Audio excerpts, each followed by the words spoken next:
On the cold day of February 9th, 1959, in the lively city of Montreal, Canada, a girl named Sharon Kim Pryor was born. Her parents, Yvonne and George Pryor, were overwhelmed with joy at the arrival of their first child.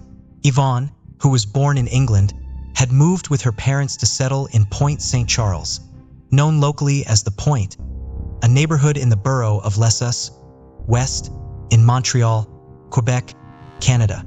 There, she met George, a devoted soldier in the Canadian Armed Forces. Despite his commitment to his work, love blossomed, leading to their marriage. Elated by their union, Yvonne and George looked forward to the arrival of their first baby. Their excitement peaked on Sharon's birthday when they welcomed a beautiful daughter into their lives. Sharon's innocent face and bright smile filled her parents with joy, but fate had more surprises for the Pryor family.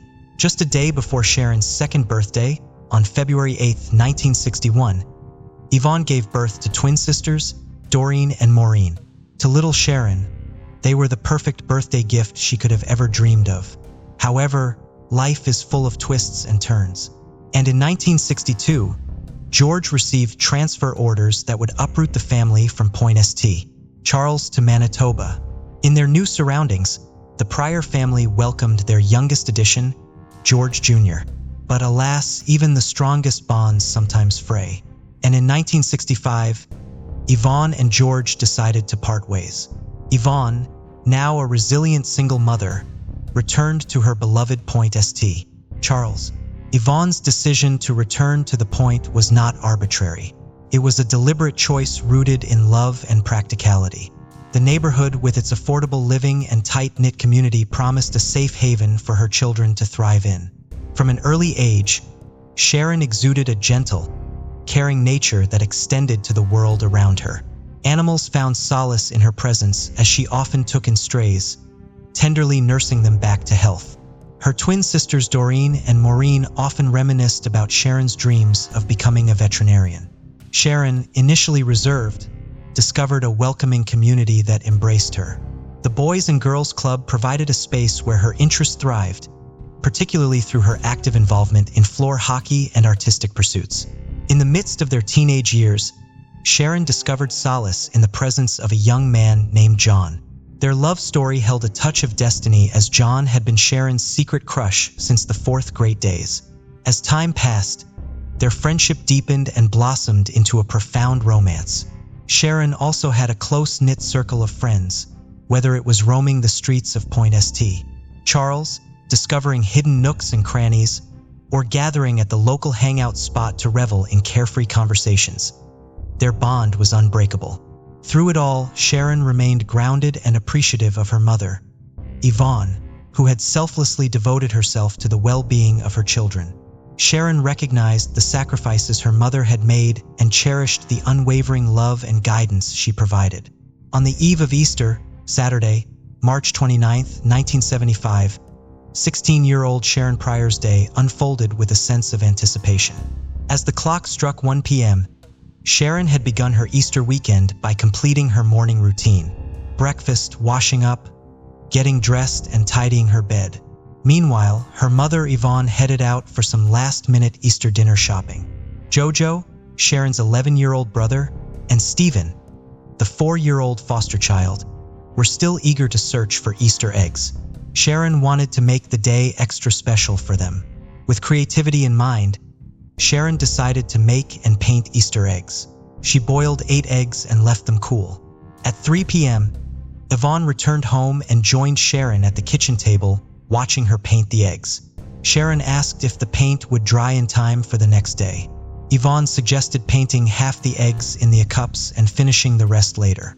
Around 3:45 p.m., Sharon realized it was time to pick up her Leo Boys jacket from the Boys and Girls Club. The Boys and Girls Club provided opportunity for children to play in a variety of sports from basketball to hockey without it costing the families anything. And when it started in 1952, the association consisted of 2 teams made of 30 or more children, and every child got a green Leos jacket that was earned through selling raffle tickets. Sharon had sold enough raffle tickets to get her very own jacket. Excited, she asked Yvonne if she could take Stephen with her. Yvonne agreed, and off they went. Unfortunately, when Sharon arrived at the club, they did not have her size. Disappointed, she received a receipt to claim it another day. She thought about getting a smaller size for Steven since he needed a fitting spring coat. On her way back, she dropped off her friend's jacket. Back home by 4:15 p.m., Sharon continued painting the remaining Easter eggs. Then around 4:30 p.m., the Reverend paid a visit to their home. He greeted them and brought them a large box of chocolate turtles for everyone to enjoy. They gathered around the kitchen table, and while Sharon painted, she asked her mom if they had a book about the Easter Bunny to read to Stephen. The Reverend suggested that Sharon share the true story of Easter, and she gladly accepted the opportunity. Between 6 and 7 p.m., Sharon's close friend, who happened to live in the same block as her, arrived at her house. They had known each other since they were both 5 years old, forming a deep bond over the years. Despite their long-standing friendship, they didn't frequently spend time together with Sharon's group of friends, likely due to attending different high schools. As Sharon excitedly shared her plans to go to Marina's pizzeria, they indulged in lighthearted banter and playful teasing. Her friend couldn't help but laugh at the amusing sight of Sharon, constantly changing her tops and scrutinizing herself in the mirror, striving to achieve that perfect look. Ultimately, after much deliberation, Sharon decided to borrow one of her mother's tops, adding a touch of familiarity to her ensemble. Marina's Pizzeria, a local hangout located on the corner of Wellington and Ash Avenue, held a special place in Sharon's social circle. It served as a popular meeting spot for her friends where they could gather and engage in lively conversation about various topics, such as boys and the latest music trends. The restaurant was conveniently located just 5 short blocks away from Sharon's house. As Sharon prepared to leave, she bid farewell to her mother, who reminded her to be cautious. Worried about the rainy weather, Sharon contemplated whether to wear her brown suede jacket, fearing it might get damaged. Her mother assured her that it was merely drizzling outside and not enough to harm the jacket, alleviating her concerns. With the final goodbye to her mother, Sharon headed out the door, her mother's cautionary words lingering in her mind. Outside, her friend was already waiting on the sidewalk. She kindly offered to accompany Sharon on her walk to Marina's, but Sharon politely declined, appreciating the gesture nonetheless. Crossing the street, Sharon embarked on her journey, excited about the evening of fun and camaraderie that awaited her at the beloved pizzeria. Sharon's friends eagerly anticipated her arrival, but to their surprise, she never showed up. They assumed that she had accompanied John and the other boys they usually hung out with to a hockey game. However, when the game ended and the boys arrived at the restaurant, Sharon was nowhere to be found. In fact, none of them had seen her throughout the entire night. Meanwhile, back at Sharon's home, the situation mirrored the confusion and worry. Sharon had surpassed her curfew without any communication to her mother, leaving her concerned. Yvonne grew increasingly anxious as this behavior was completely out of character for her daughter. Determined to ensure Sharon's safety, Yvonne decided to stay awake and wait for her return.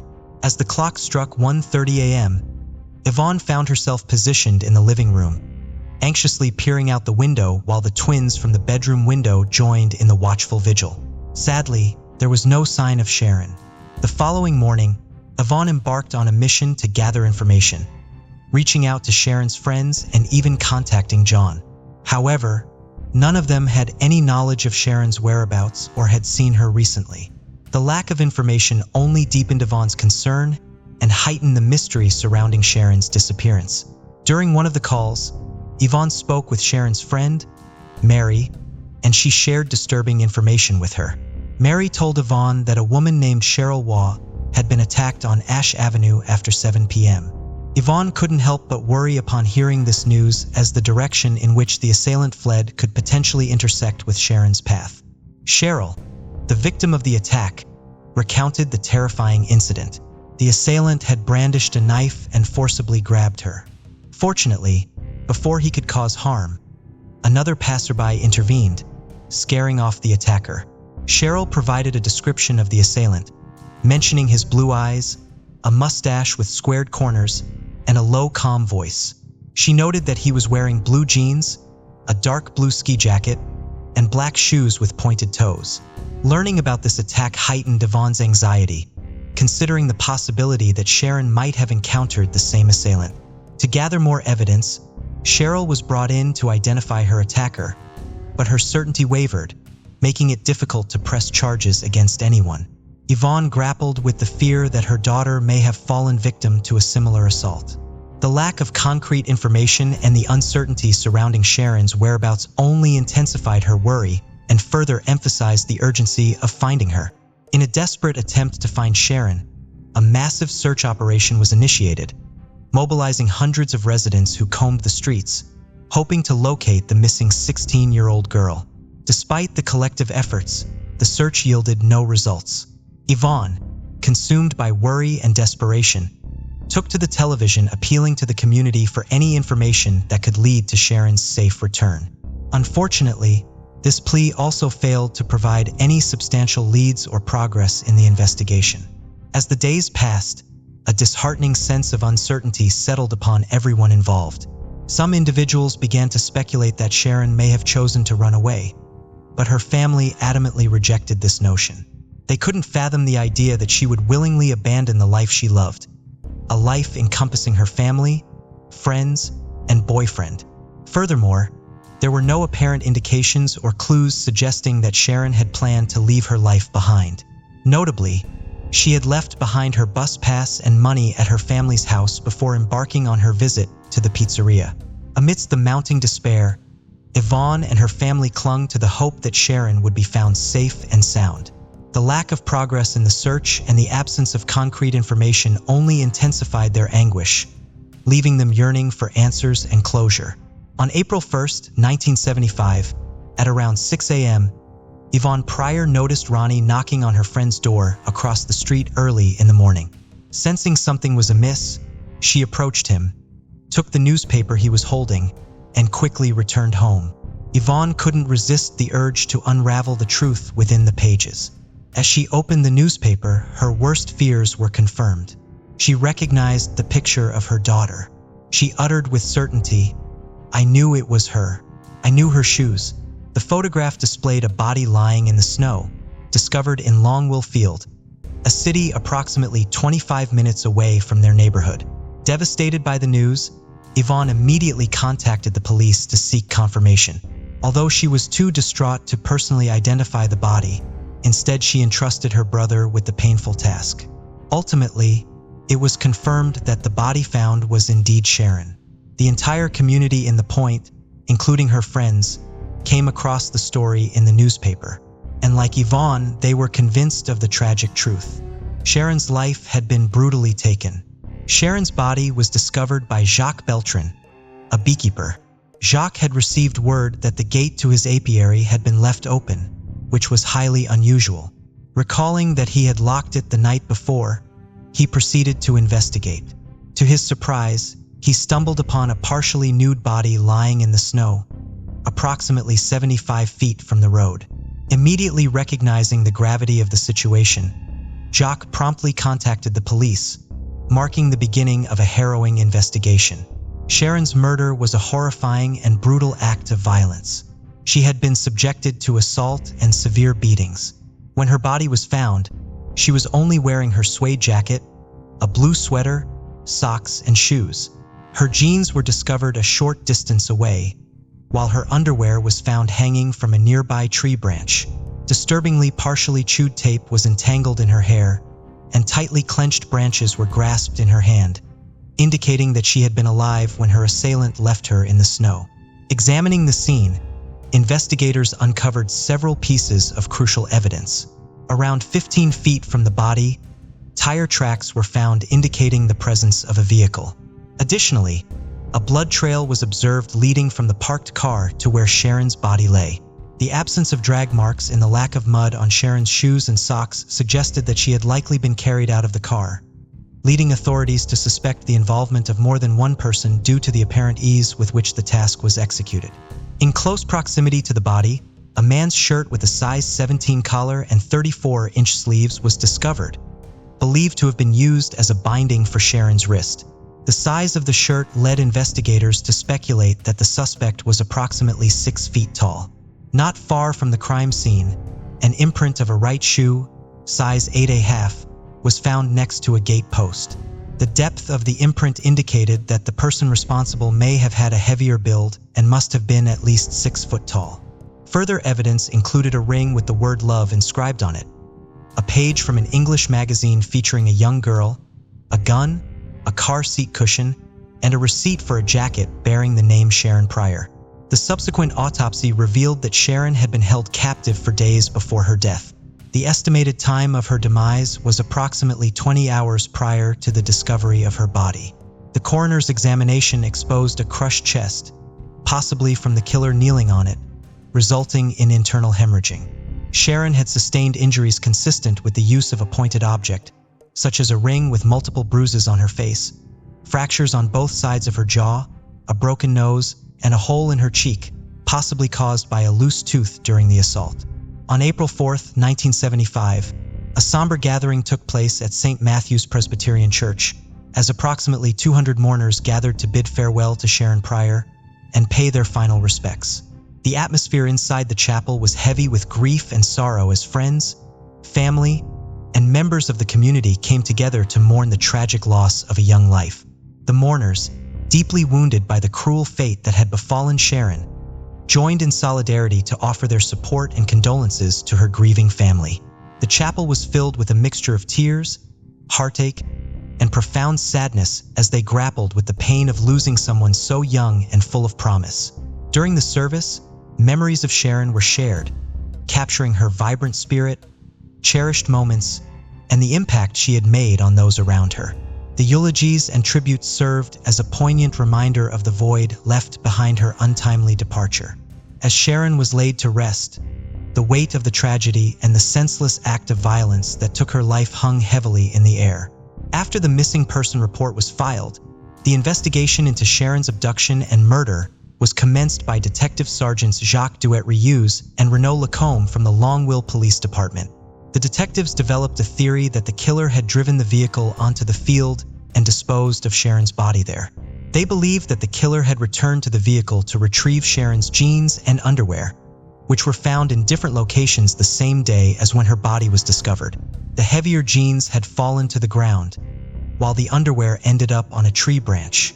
This led the investigators to speculate that the killer was familiar with the local area. The field where Sharon's body was discovered belonged to a beekeeper and was usually padlocked.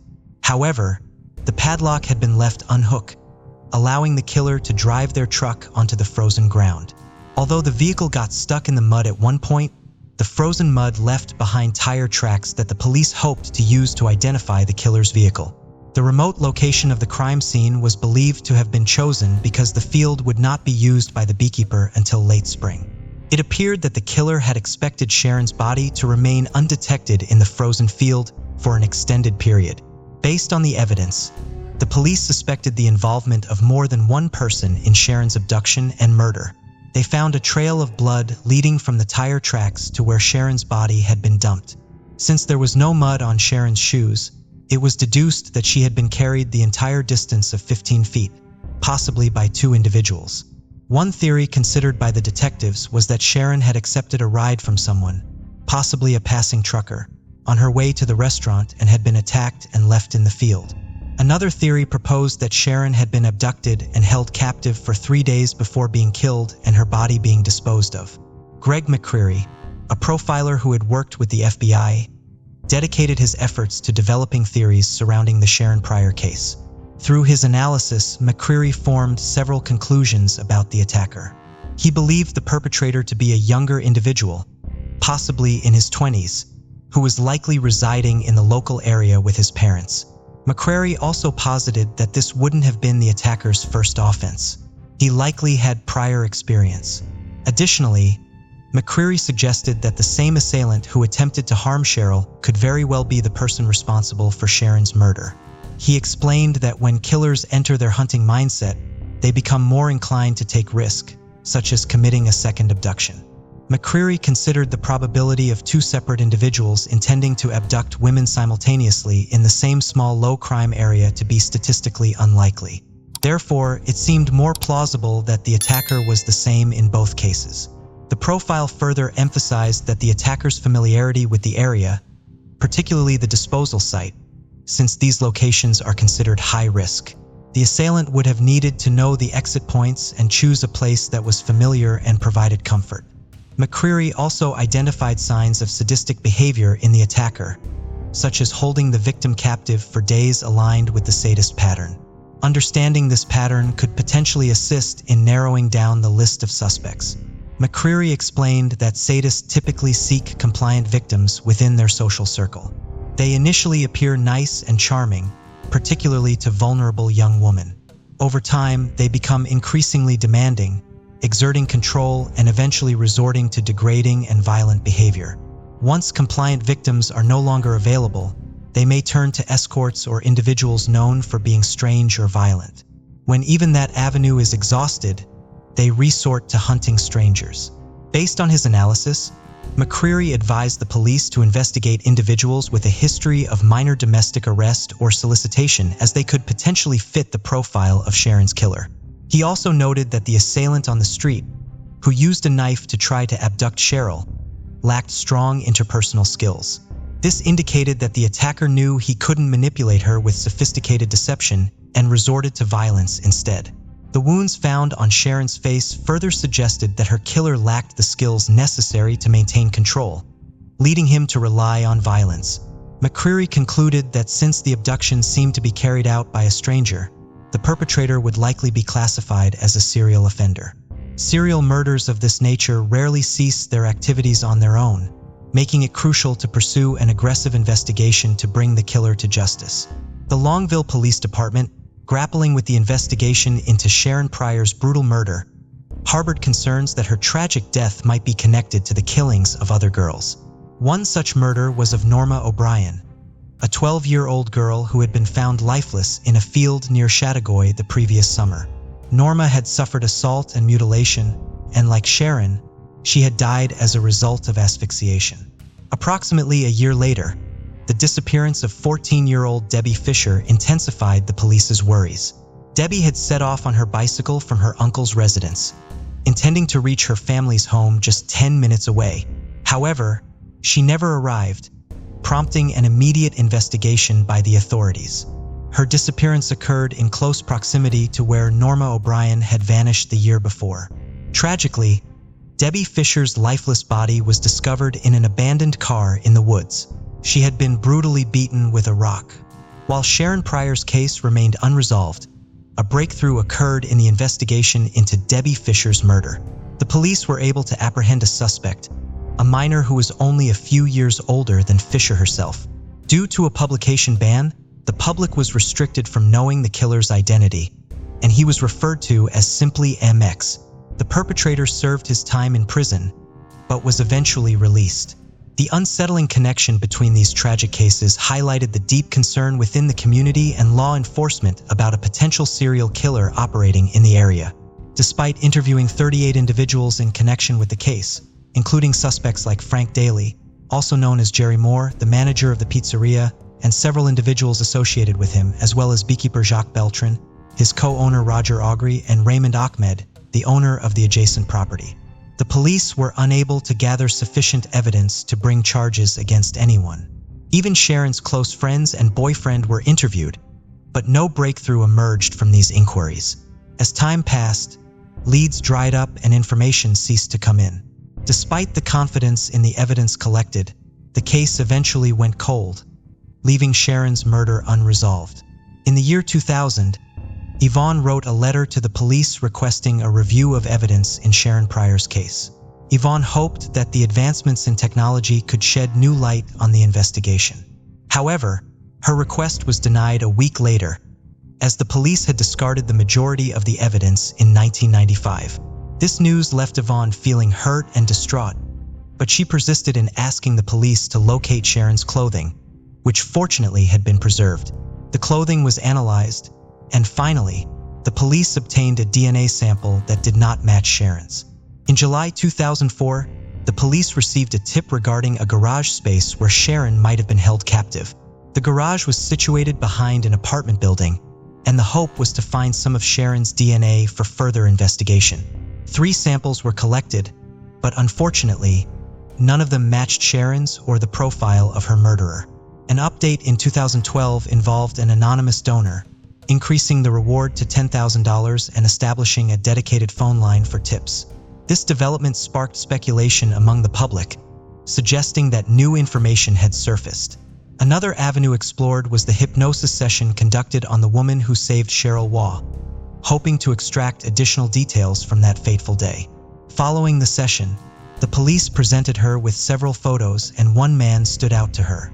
The man in question was William Patrick Fife, a convicted Canadian serial killer responsible for the deaths of 5 women in Montreal, although he claimed to have killed as many as 9. Fife's first known killing occurred in 1979, which didn't align with Sharon's case in 1975. There was no evidence connecting Fife to Sharon Pryor, and it remained unclear if the police had compared DNA or thoroughly investigated this lead. Over the years, amateur investigators have attempted to link Sharon's murder with others and have brought forth alleged confessions.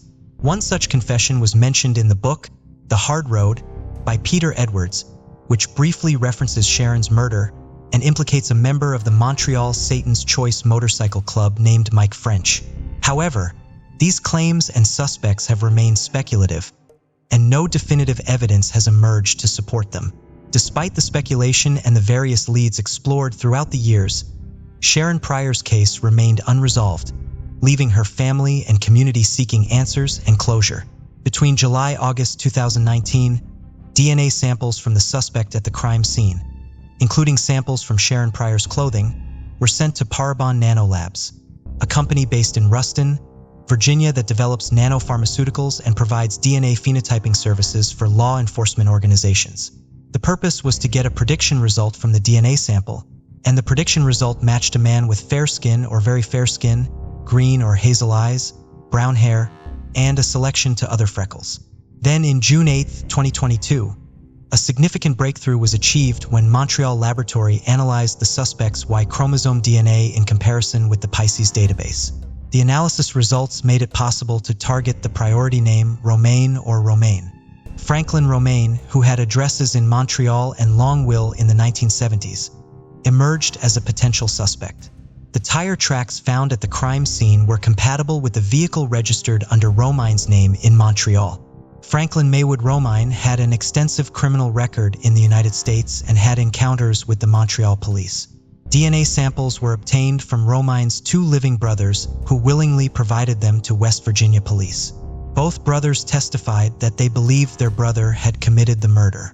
Family photos depicted Romaine as a tall man with reddish-brown hair and a mustache. Unfortunately, Romaine passed away in Canada in 1982 and was buried in West Virginia. The police have strong reasons to believe that Romaine is the suspect in Sharon Pryor's case. He was living in Montreal at the time of the crime, was familiar with the abduction scene, and matched the witness description. Additionally, DNA analysis indicated a connection between the DNA found at the crime scene and the Romaine family. Romaine also matched the description of a man who had attempted to kidnap Cheryl Waugh at knife point in close proximity to where Sharon Pryor disappeared. Documents filed in court revealed that one of Romaine's brothers confessed that Romaine had attempted to abuse his wife. The analysis of DNA from the Romaine family indicated a strong likelihood of a familial connection to the crime scene DNA. To further investigate the potential link, Romaine's body was exhumed with the consent of the court, despite opposition from his sisters and 2 brothers due to religious beliefs. On May 8, 2023, the DNA from Romaine's remains was being tested at Montreal Laboratory, and the results are expected to be available by approximately May 22, 2023.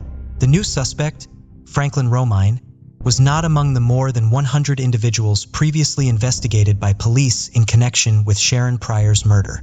The identity of Romaine as a suspect came as a surprise to the Pryor family's lawyer, Mark Bellemare. Although he had not discussed the matter with the family, Bellemare emphasized the importance of additional information in cases of missing or murdered individuals and expressed hope that this new development would bring some comfort to the Pryor family. The ongoing testing and investigation surrounding Franklin Romaine and the potential DNA match have raised hopes of finally obtaining answers and justice in the unresolved case of Sharon Pryor's murder. The friends and family of Sharon Pryor have been deeply affected by her tragic murder and have shared their thoughts and memories about her. Yvonne Pryor, Sharon's mother, still living in the neighborhood of Point St. Charles, sent a powerful message through a friend, urging all mothers to watch over and love their daughters. Yvonne Pryor, Sharon's mother, shared her feelings with the media and expressed her enduring hope that the person responsible would one day be found. She spoke of Sharon's loving nature, saying, "Everybody loved her. She was just wonderful to be around." Sharon's sister Doreen Pryor reflected on the loss and wondered what her sister's life could have been like. She questioned who Sharon would have become, speculating if she would have pursued a career as a veterinarian, which she had shown an affinity for. Doreen's twin sister, Maureen Pryor, expressed her determination to confront Sharon's killer and unravel the truth. She expressed her strong desire to know the identity of the perpetrator, as well as the details surrounding the incident, emphasizing her need for answers regarding who, what, when, and where. The Pryor family, friends, and the community as a whole had been waiting for answers for about a half a century, hoping for justice and closure in Sharon Pryor's case.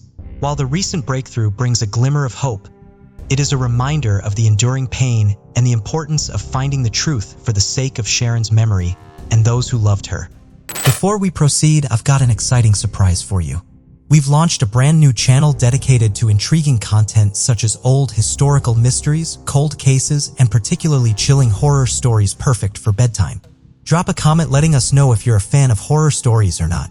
You can find the link in the description below. Let's find out who will be the first to explore it. Alright, let's dive back into the video. Priscilla Lewis encountered numerous challenges growing up in a tough neighborhood in Port Costa, California. Despite these obstacles, she remained determined and ambitious. At just 21 years old, she was diligently saving to purchase her own home. Her cheerful and affable nature served her well in her role as a waitress at Four Corners Pizza and Pasta in Crockett, California.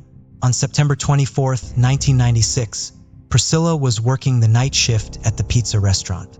Shortly before closing, Priscilla took her last break. She went to a bar across the street to use the bathroom. While she was there, she ran into her cousin, Troy Kinslow, who was having a drink at the bar. Priscilla then smoked a cigarette outside of the restaurant before going back inside to complete her shift. The cook at the restaurant knew Priscilla was going on a break, but became concerned when she did not return from it and closing time was drawing near. He decided to check the bathroom to see if he could find her. In the bathroom, at approximately 10:30 p.m., he found Priscilla's body. Priscilla had been brutally attacked. She had been beaten, strangled, and drowned in the toilet. Her neck had been broken. While Priscilla had been a very friendly person, her best friend was also positive that she would have fought back against her killer. The restaurant where Priscilla worked was located in the rundown Bologna Square Mall, a former family-owned department store that, in 1996, was home to 4 other businesses in addition to the restaurant. All of the businesses shared a public bathroom in the building's dimly lit basement. The bathroom could be accessed by anyone and 3 staircases led down to the basement. One of the staircases was directly behind Four Corners Pizza.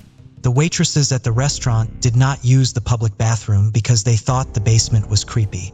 They instead used the bathroom at the bar across the street, as Priscilla had done just prior to her murder. This led to speculation that someone had been lying in wait at the top of the staircase and dragged Priscilla downstairs. As she was returning to the police, executed several search warrants, conducted numerous interviews, and submitted pieces of evidence for forensic analysis. However, these efforts did not result in the identification of Priscilla's killer. Investigators did not give up on the case as years passed, however, in part due to the ongoing efforts of Priscilla's family. Priscilla had grown up with Troy Kinslow, the cousin she had seen shortly before she was killed. He had a difficult time dealing with Priscilla's murder and regularly contacted the police in the years following her death, making sure they were still focused on the case.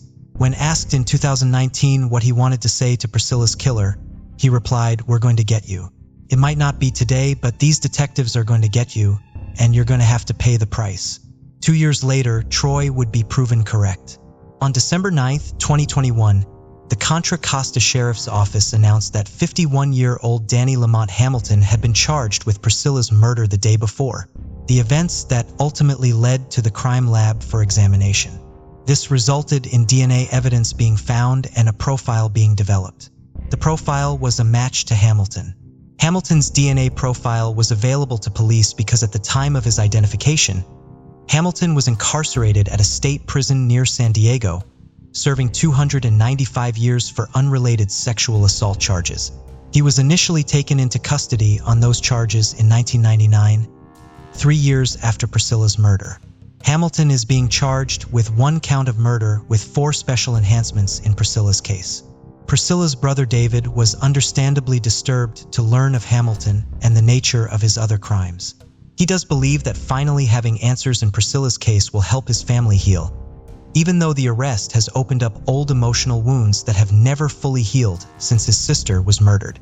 He also hopes that DNA evidence will help solve other cases and provide answers to other families. Before we continue, 90% of you haven't subscribed to our channel, so if you like this video, please subscribe. It motivates us to make more content for you. Okay, let's continue. In 1999, Minnie Soriano was a 13-year-old 7th grader at Middle School 135 in the Bronx, where she excelled as a straight-A student. Known for her bubbly and sweet personality, Minnie was both helpful and mature, frequently taking care of her younger sister, Nadia, and handling errands and chores for her mother and stepfather. Enterprising beyond her years, she sold candy to the other residents in her apartment building. A passionate lover of poetry, Minnie regularly wrote in her journals, filling them with her poems, school assignments, personal entries, and letters. On February 24, 1999, Minnie walked out of school with her friend Kimberly after dismissal. They parted ways because Kimberly had to go straight home and Minnie wanted to stop at the library before going to meet her younger sister after she finished school for the day. According to Kimberly, Minnie made a comment about being upset over something, but she did not ask her to elaborate on what was bothering her. Minnie was seen getting onto a city bus, wearing her backpack and a red jacket. At approximately 2:20 p.m., Minnie's routine was to take her bus back to her apartment building and then wait for her sister Nadia's bus to arrive so that she could walk the 7-year-old into the building. That day, she was not there waiting for Nadia. When Nadia gave up on waiting for her sister, she was able to find her way inside to their apartment. When she arrived home alone, her mother was immediately concerned. Minnie was a dedicated older sister who would never have left Nadia waiting outside alone. Minnie's mother and stepfather searched for her themselves before calling police to report her missing. The search for Minnie went on for several days until its tragic conclusion on February 28, 1999. That Sunday morning, a homeless man was going through the contents of dumpsters behind a video store 2 miles away from Minnie's apartment building. He found a particularly heavy black bag and opened it to see what was inside, only to discover Minnie's body. Minnie's body was in the fetal position, bound with green tape and wrapped inside the black garbage bag. The medical examiner did not find evidence of sexual assault, but the district attorney's office would later describe Minnie as being sexually abused, an assertion supported by the semen stains found on the front of the sweatshirt she was wearing. Minnie was found fully clothed, but her jacket and backpack were missing. The medical examiner determined Minnie had died of strangulation as the result of her neck being compressed, possibly while she was held in a chokehold. Minnie may have arrived at her apartment building as usual. A witness came forward reporting seeing her get off at the bus stop near her building on the afternoon she disappeared. Police canvassed the building, hoping to find further witnesses. They also feared that Minnie's killer may be another resident of the building, particularly in light of the fact that she sold candy door to door in the building, raising concerns that someone she met doing this may have developed an obsession with her. The DNA from the semen found on Minnie's sweatshirt was run through a national criminal database in 2000, but no match was found. It would be this DNA that would finally lead to an arrest in Minnie's case more than 22 years after her murder. On November 29, 2021, 49-year-old Joseph Martinez of New Rochelle, New York was arrested for Minnie's murder. The following day, he was arraigned on 2 counts of second murder, felony, and intentional, in Bronx Supreme Court and remanded to custody. Martinez had been identified using familial DNA. Familial DNA is perhaps most well known for its use in identifying Lonnie David Franklin Jr. as the serial killer known as the Grim Sleeper in Los Angeles in 2010. The technique is used in cases where a direct match to an unknown DNA sample is not found in criminal databases. It looks for partial DNA matches in these databases instead, trying to identify any relatives of the contributor of the unknown DNA, potentially allowing authorities to greatly narrow down their pool of possible suspects. Binney's case was the first cold case in which the technique led to the arrest of a suspect in New York City.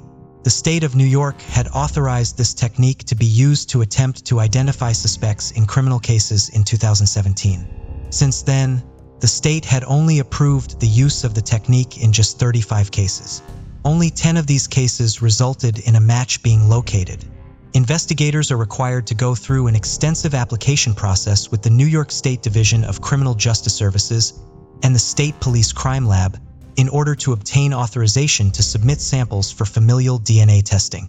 Investigators on Minnie's case first sought this authorization in 2018 after the case was re-examined by the Bronx Homicide Squad that February.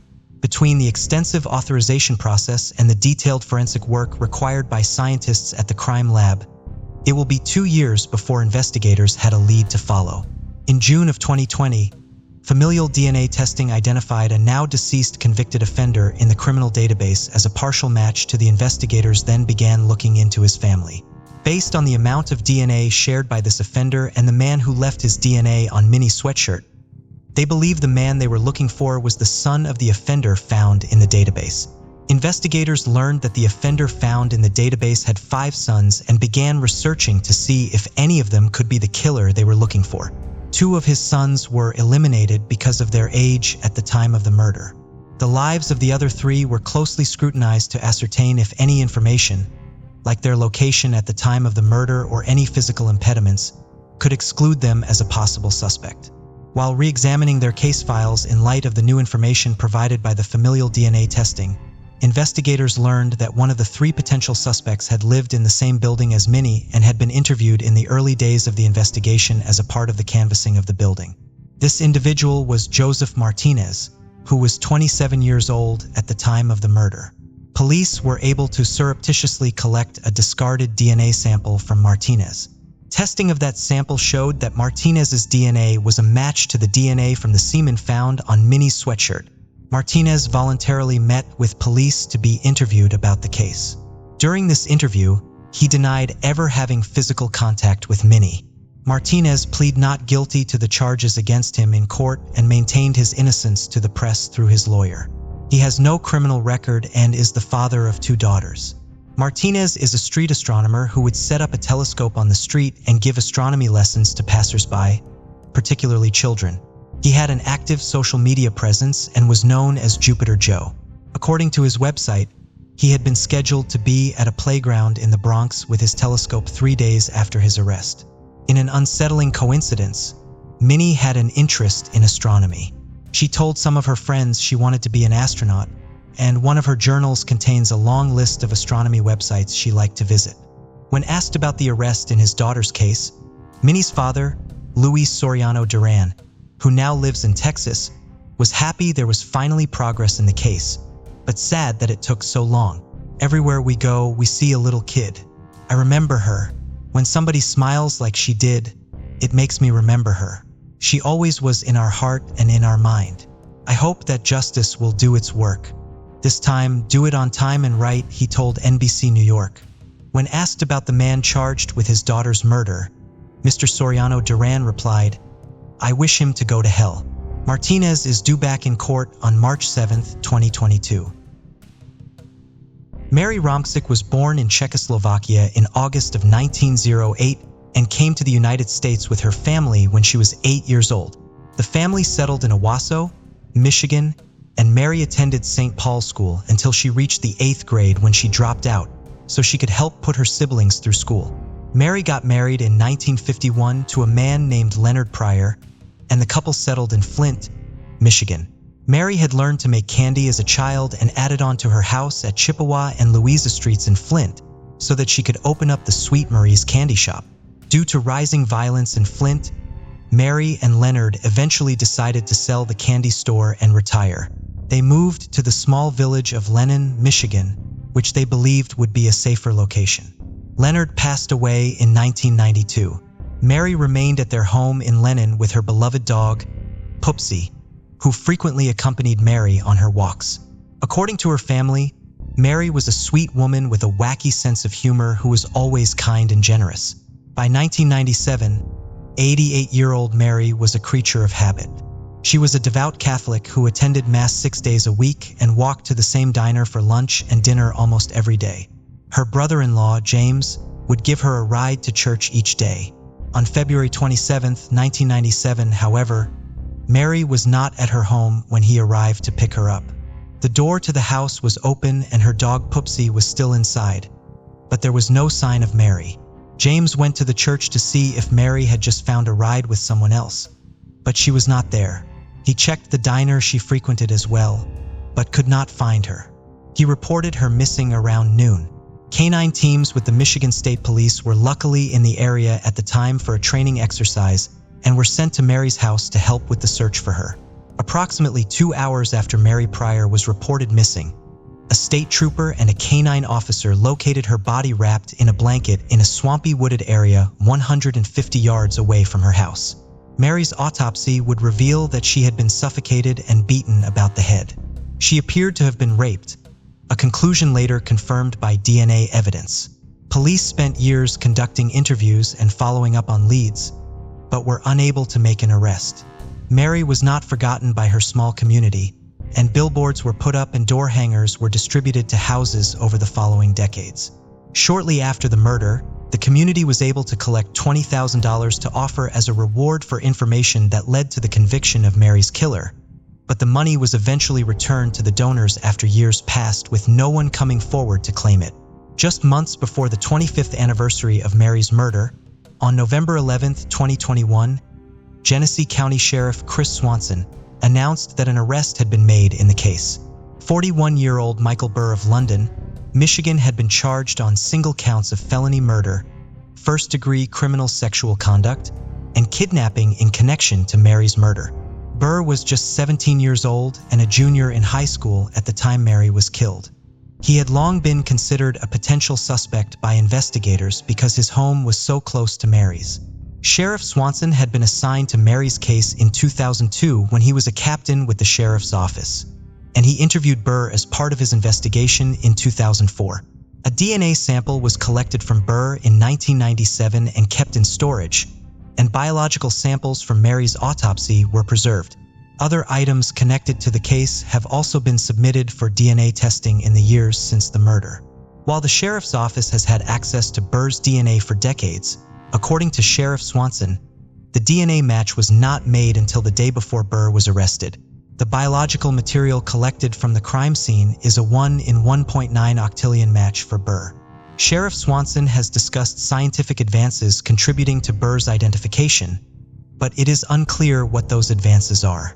Because of the ongoing legal proceedings against Burr, the sheriff's office and the prosecutor have only been able to speak publicly about the evidence against Burr in very broad terms, so further details about the DNA match are not available.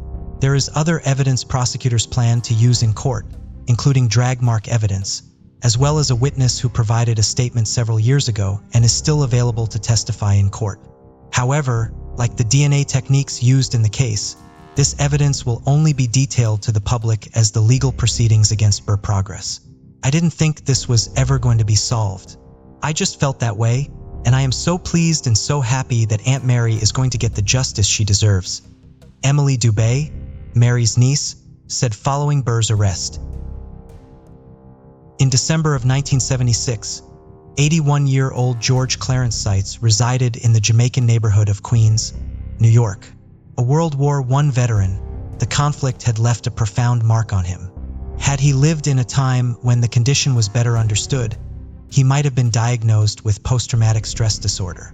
Extremely reclusive and distrustful of banks, George preferred to carry all his money with him at all times. This meant that on the rare occasions he did leave his house, he would pull out a giant wad of cash, often worth $1,000, to pay for anything he purchased.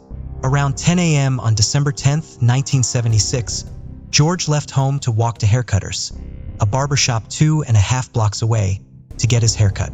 He never returned home. It would be nearly 45 years before authorities learned what happened to George. On November 3, 2021, 74-year-old Martin Mota was arrested and charged with George's murder. The events that led to authorities being able to determine that George had been murdered began more than 2 years earlier. On March 11, 2019, a woman in her 50s called the police to tell them about something she had witnessed back in 1976 when she was 11 years old. According to authorities, she had not come forward earlier because of intimidation and concerns about repercussions. The witness reported that as a child, she had seen her mother's boyfriend cut up a body inside of the barbershop he owned with his brother. The barbershop was Haircutters, where George Seitz got his haircut, and the boyfriend was Martin Mota. The witness further stated that she later saw Mota with black garbage bags, burying them in the backyard. The following day, investigators went to the home where the witness reported seeing the burial at 8772 115th Street in the Richmond Hill neighborhood of Queens. Forensic anthropologists began excavating the backyard and located a makeshift grave in the exact spot where the witness said it would be. The advanced state of decomposition, the remains were found in complicated extracting DNA from them, but the medical examiner was ultimately able to identify a complete DNA profile. By this time, genetic genealogy was becoming a popular tool for law enforcement. However, at the time, New York state law only allowed for genetic genealogy to be used to identify suspects, not victims. The FBI did not have such limitations, so they were brought in to the investigation. In February of 2021, the NYPD partnered with Otham Laboratories, who created a comprehensive genealogical profile. The profile was given to the FBI, who generated leads for the NYPD and the Queens District Attorney's Office to follow up on. Potential relatives of the victim were identified in California and Ohio, and investigators traveled to speak with them. The next major break in the case came when they went to Ohio. The individuals they went to speak with were not surprised when a detective from the NYPD came to speak with them and instantly assumed they were there to discuss a relative of theirs they had been searching for over the past 45 years. They explained the story of George Seitz and his disappearance. They also revealed George's habit of always having a lot of cash on him. DNA samples collected from these relatives confirmed that the remains found in Richmond Hill belonged to George Seitz. The family was grateful to finally have answers about what happened to George. With the information provided by George's family, prosecutors were able to present robbery as the motive for the murder when they presented the case to the grand jury that ultimately indicted Martin Mota on a charge of second-degree murder. During the course of their investigation, the NYPD and the Queens District Attorney's Office uncovered what they described as crucial evidence, which they alleged ties Mota to the murder. Their investigation included multiple witness interviews and record searches covering multiple agencies in 5 different states. Mota appeared in court to discuss the possibility of bail. He was remanded to custody and is currently being held at the Anna M. Cross Correctional Facility. His next court appearance is scheduled for December 3rd. Raymond Jones was an outgoing and popular man. He always had a smile on his face and he loved to tease and play jokes. When he met a woman named Betty in the 1950s, they had many common interests like dancing and fishing. The two began spending all their time together, engaged in all the activities they both loved. The couple married and had 3 children together. Their one son, Jeffrey, shared Ray's birthday of September 7th. Betty and Ray also loved racing stock cars, but this shared interest would ultimately tear them apart rather than keep them together. Betty was in a serious wreck, and while she survived, she was left paralyzed from the waist down. The stress of her serious injury put a strain on the marriage, and Betty and Ray ultimately divorced. The couple's children stayed with their mother at their home in Montana, while Ray moved to Salmon, Idaho. He got remarried to a woman named Donna, and the couple adopted a little boy. Ray became very close with his neighbors, the Pearson family, and the Joneses and the Pearsons spent a lot of time together. Raymond would practice shooting with his friend, Ralph Pearson, and would play tricks on Ralph's young children. Ralph Pearson would be the last known person to see Ray alive. Ray spent his 39th birthday, September 7, 1968, out bow hunting with a hunting party that included Ralph as well as 2 other hunters. They set up camp in the Hayden Creek area of Lemhi County, Idaho. Later that afternoon, Ray signaled to Ralph that he was going to move up higher on the mountain they were hunting on. When it began getting dark, Ralph returned to camp, assuming Ray would do the same. Ray never arrived back at the camp. Ralph and the other 2 hunters spent the following day looking for Ray. When they were unsuccessful, they contacted the sheriff, and a larger search involving more than 70 people, as well as search dogs, began on September 9th. In addition to the ground search, helicopters were brought in to look for Ray from the air. The search effort had to be called off after just a few days because of snow. It was briefly reopened a few days later when footprints were found on a ridge near the area where Ray had gone missing, but no sign of him was found. 2 days after his father went missing, Jeffrey Jones received a birthday card from him in the mail. I believed for a long time that he would be found. I kept hoping, and it was probably 15 years before I finally gave up.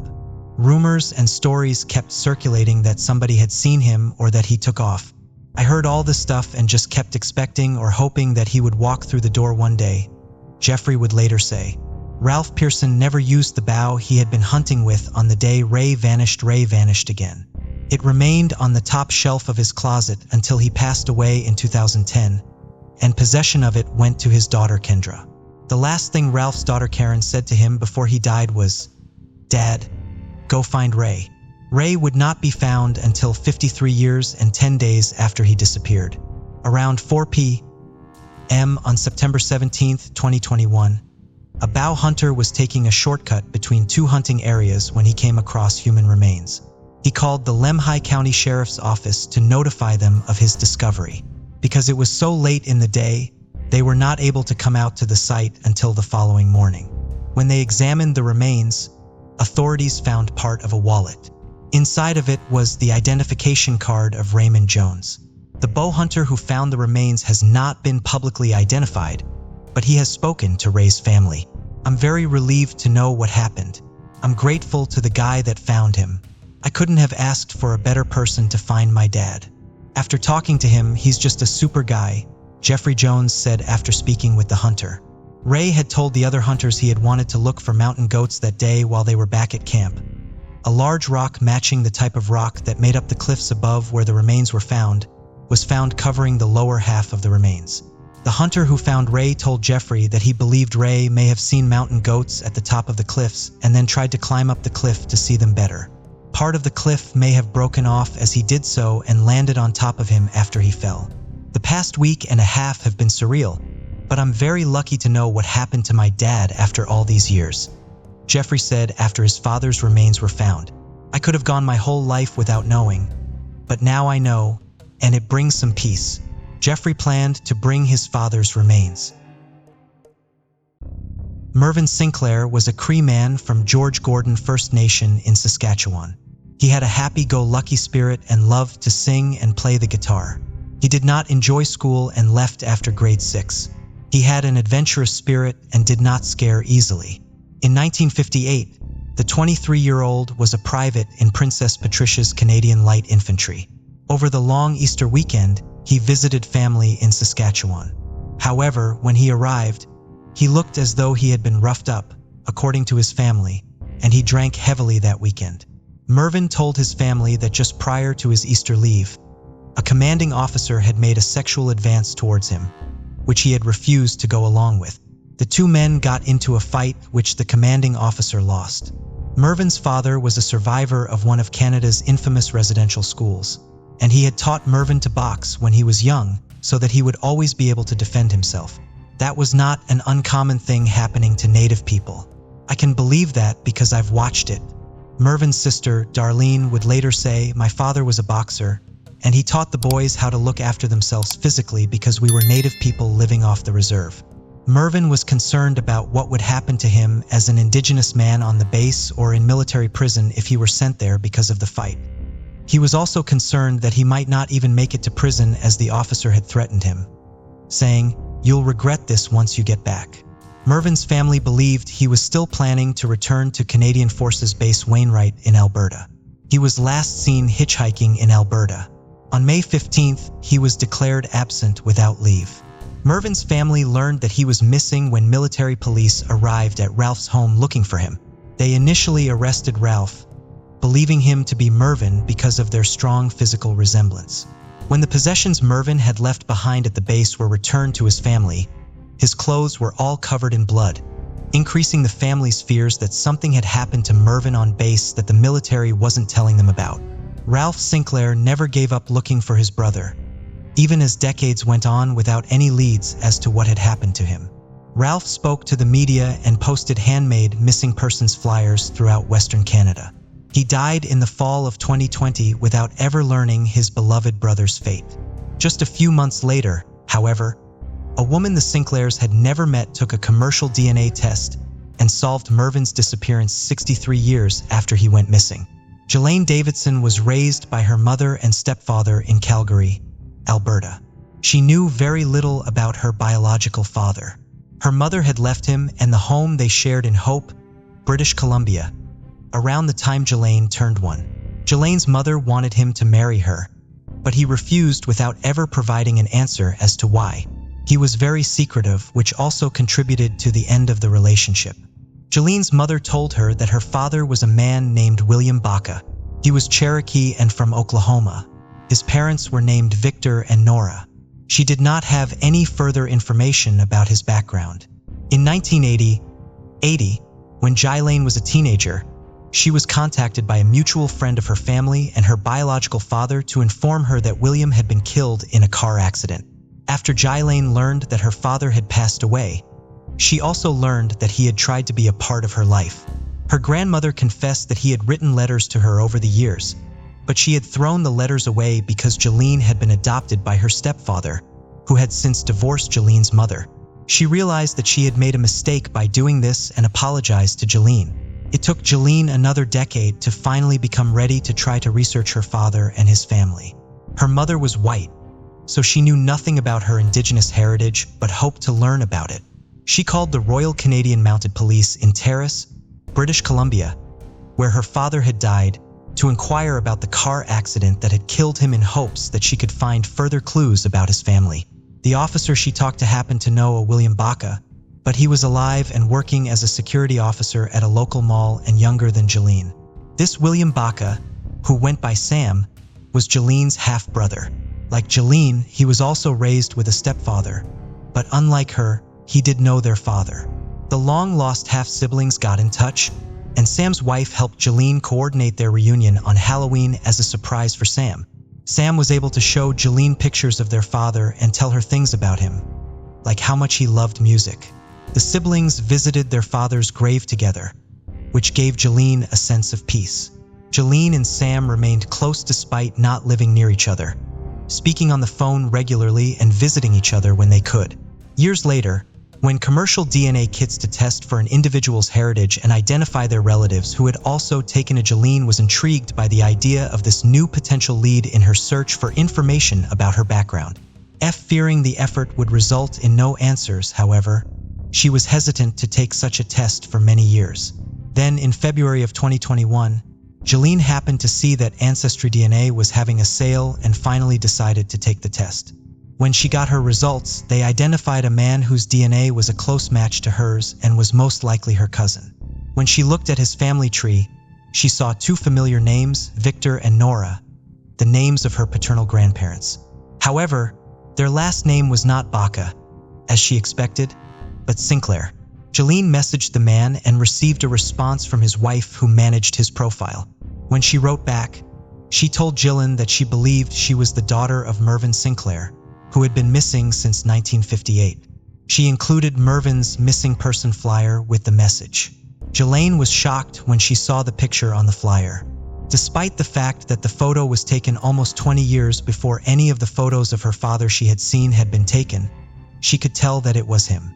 Jelaine messaged back with the photos of her father she had gotten from Sam and Mervin's one surviving sibling, his sister Darlene, was shocked to see the resemblance he still bore to the rest of his family later in his life. Another DNA match to confirm William Baca's identification as Mervin Sinclair was subsequently made through the RCMP. The Sinclair family was disappointed to hear that Mervin had died in a car accident, but they were relieved he had not been murdered, as they had feared for decades.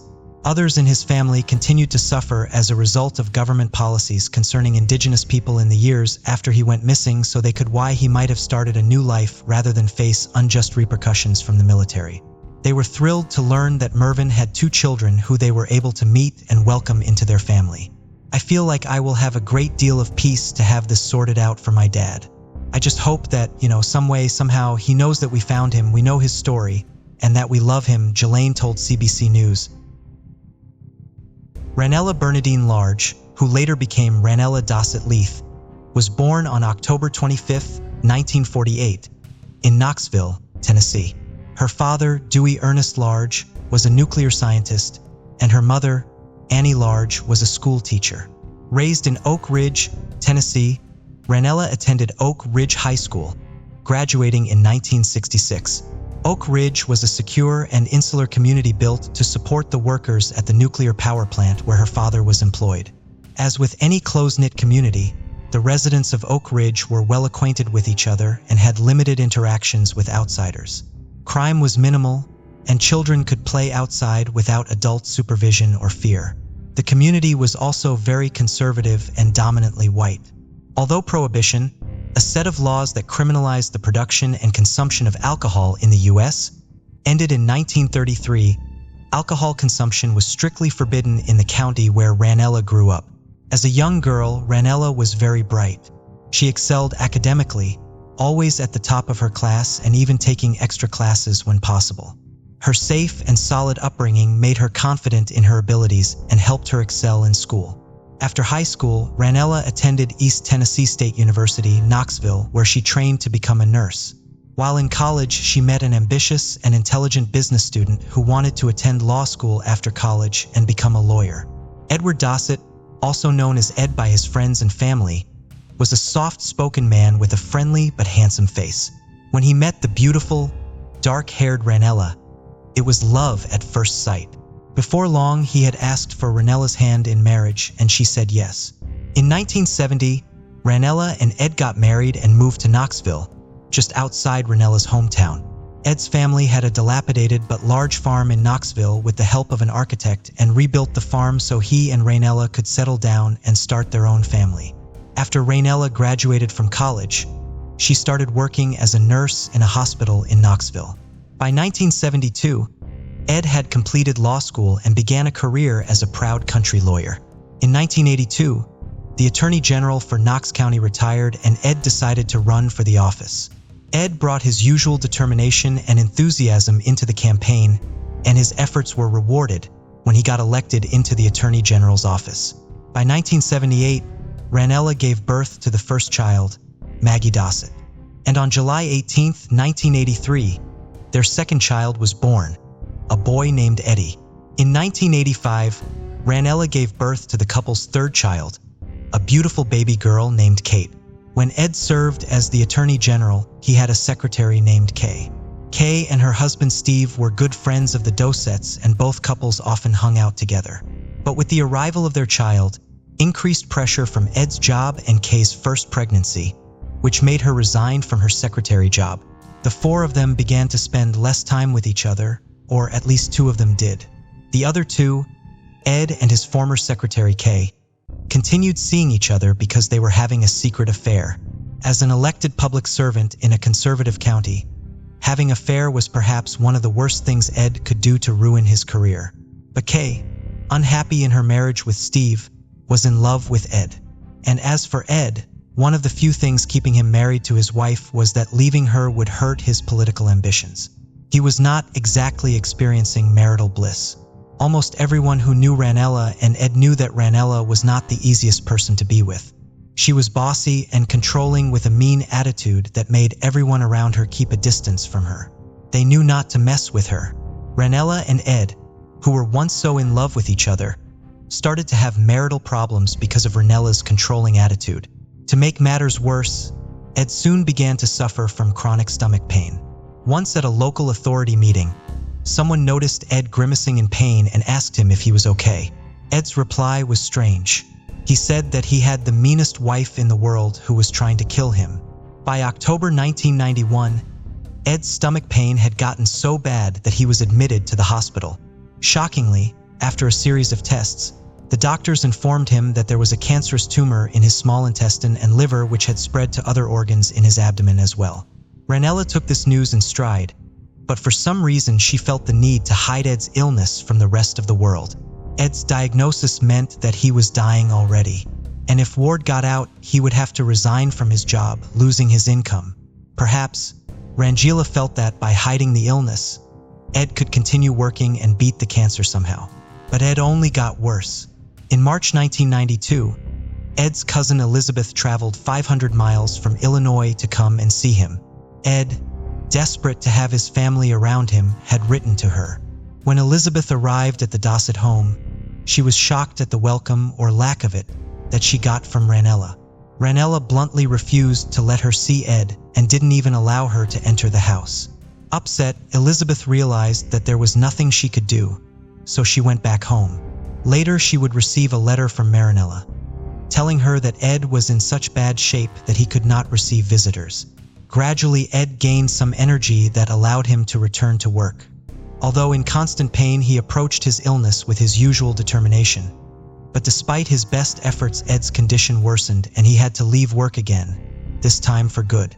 For the rest of his life, Ed remained bedridden, constantly pumped full of morphine to ease his suffering. On July 9, 1992, police raced to the Dossett residence after receiving a chilling call from a local market director.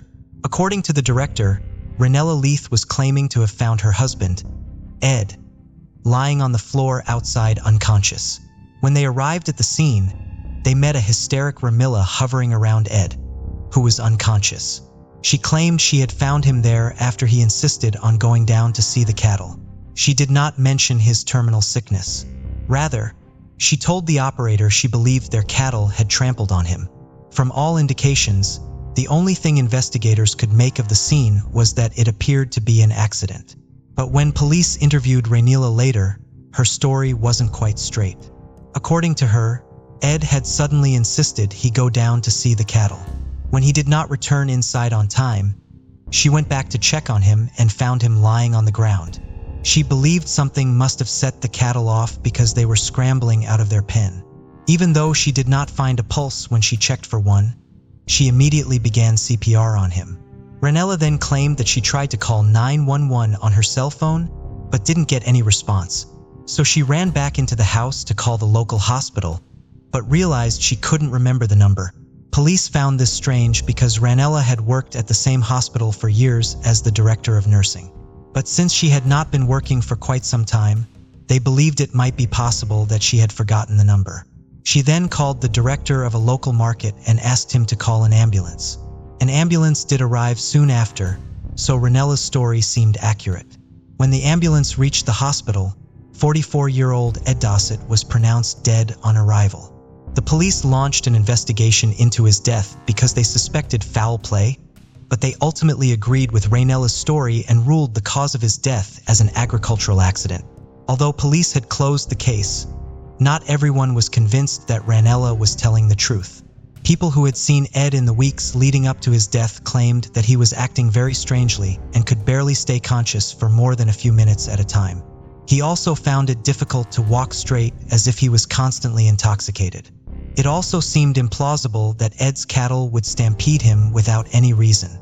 Then again, autopsy reports showed that Ed had bruises, internal injuries, and hoof prints on his body, suggesting cattle had indeed trampled him. There was also the fact that Ed's life insurance policy had a double indemnity clause. So if he died by accident, his beneficiaries would receive twice the amount than any other cause of death. Since his death was ruled an agricultural accident, Ranella would receive that double amount.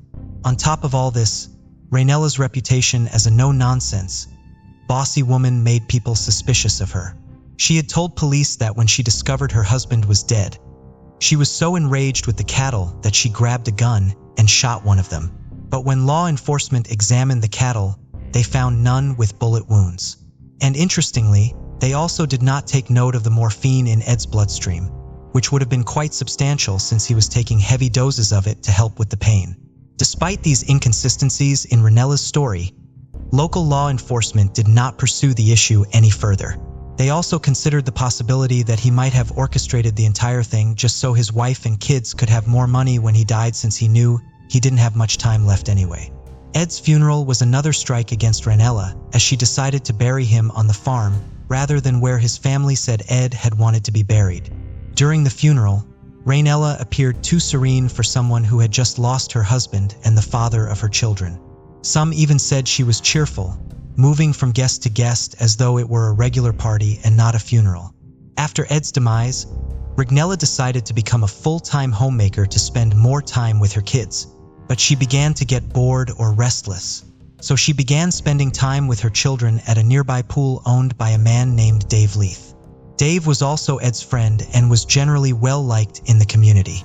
He was married and had a daughter, Cindy, whom he absolutely adored. Apart from being married to people they didn't like and having children, Ranella and Dave had very little in common. While Ranella had a solid upbringing and was well-educated, Dave was a high school dropout with no other qualifications. After dropping out of school at 19, Dave found a job as a barber and eventually opened his own barbershop. He was fond of cars and always spent his free time tinkering with one or watching stock car races. But despite what some might have called his shortcomings, Dave was always certain of one thing. He was very handsome. Dave was not ashamed to spend extra money in effort to look good. He had undergone several plastic surgeries, including a facelift and a tummy tuck. And to an extent his efforts did pay off, because he was considered an attractive man by many. Unfortunately, Dave had an accident that subtracted from his beauty, at least by his standards. One day while chopping wood, he got a splinter in his left eye. To mask this defect, he took to wearing sunglasses to cover his eyes and never looking directly at people when he wasn't wearing the shades. The more time Ranella spent at Dave's swimming pool, the closer they got. Before long, they had begun having an affair. When Dave's wife found out, she immediately filed for divorce. But Dave didn't care. He was head over heels in love with Ranella. Little did he know that his love affair would be the biggest mistake he would ever make. In January 1993, 6 months after Ed died, Ranella married her boyfriend Dave in a tight-knit community like Knoxville. Marrying your husband's friend so soon after his death was scandalous, but the gossip soon died down as Dave and Ranella often walked around town, hand in hand, laughing and beaming at each other. They appeared to be genuinely in love with each other, and they were for a while. But just like her previous marriage, Ranella soon began to express her bossy nature with Dave, and this affected Dave quite negatively. For example, Cindy, Dave's only child, once found Dave sitting in his pickup truck sobbing. When she asked him what the matter was, he said he and Ranella had a fight, but it was nothing to worry about. In 1994, Ed and Ranella's last child, Eddie, died tragically in an accident. 11-year-old Eddie and his sister, 15-year-old Maggie, were driving around in their mother's car.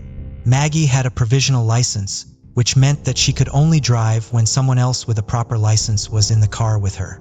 On that fateful day, Maggie was driving unsupervised with Eddie in the passenger seat when Maggie lost control of the car and hit an oncoming vehicle. Eddie wasn't wearing a seatbelt then, and on impact he was ejected out through the passenger side and died. When police questioned Ranella, she claimed that she had been in the vehicle, although several witnesses asserted she wasn't. But the police took her word for it and did not press charges against her. Maybe if the police had done their jobs, some of the tragedies that occurred in the lives of everyone around Ranella would not have happened, because Ranella was not new to violence. Shortly after Ranella's son, Eddie died. Kay, Eddie's former secretary, sought a divorce from her husband Steve. During the divorce proceedings, Steve discovered that his second child with Kay was not his child. It was Ed Dossett's child. When Ranella got wind of this, she invited Steve to her house to talk about their partners and the whole situation. During their conversation, Ranella confessed that she knew about the affair, but had decided not to say anything about it. After their little chat, Steve went back home. The following day, Ranella invited Steve over again, claiming she had found papers that proved both of Kay's children belonged to Ed, not Steve. Naturally, Steve was curious, so when Ranella asked him to come over to see the documents, he did not hesitate. Upon getting to the Dossett farm, Ranella led Steve to a barn where she claimed she had found the documents. When they entered the barn, she pointed him to a bucket sitting in the corner. Ranella began firing at him with a revolver.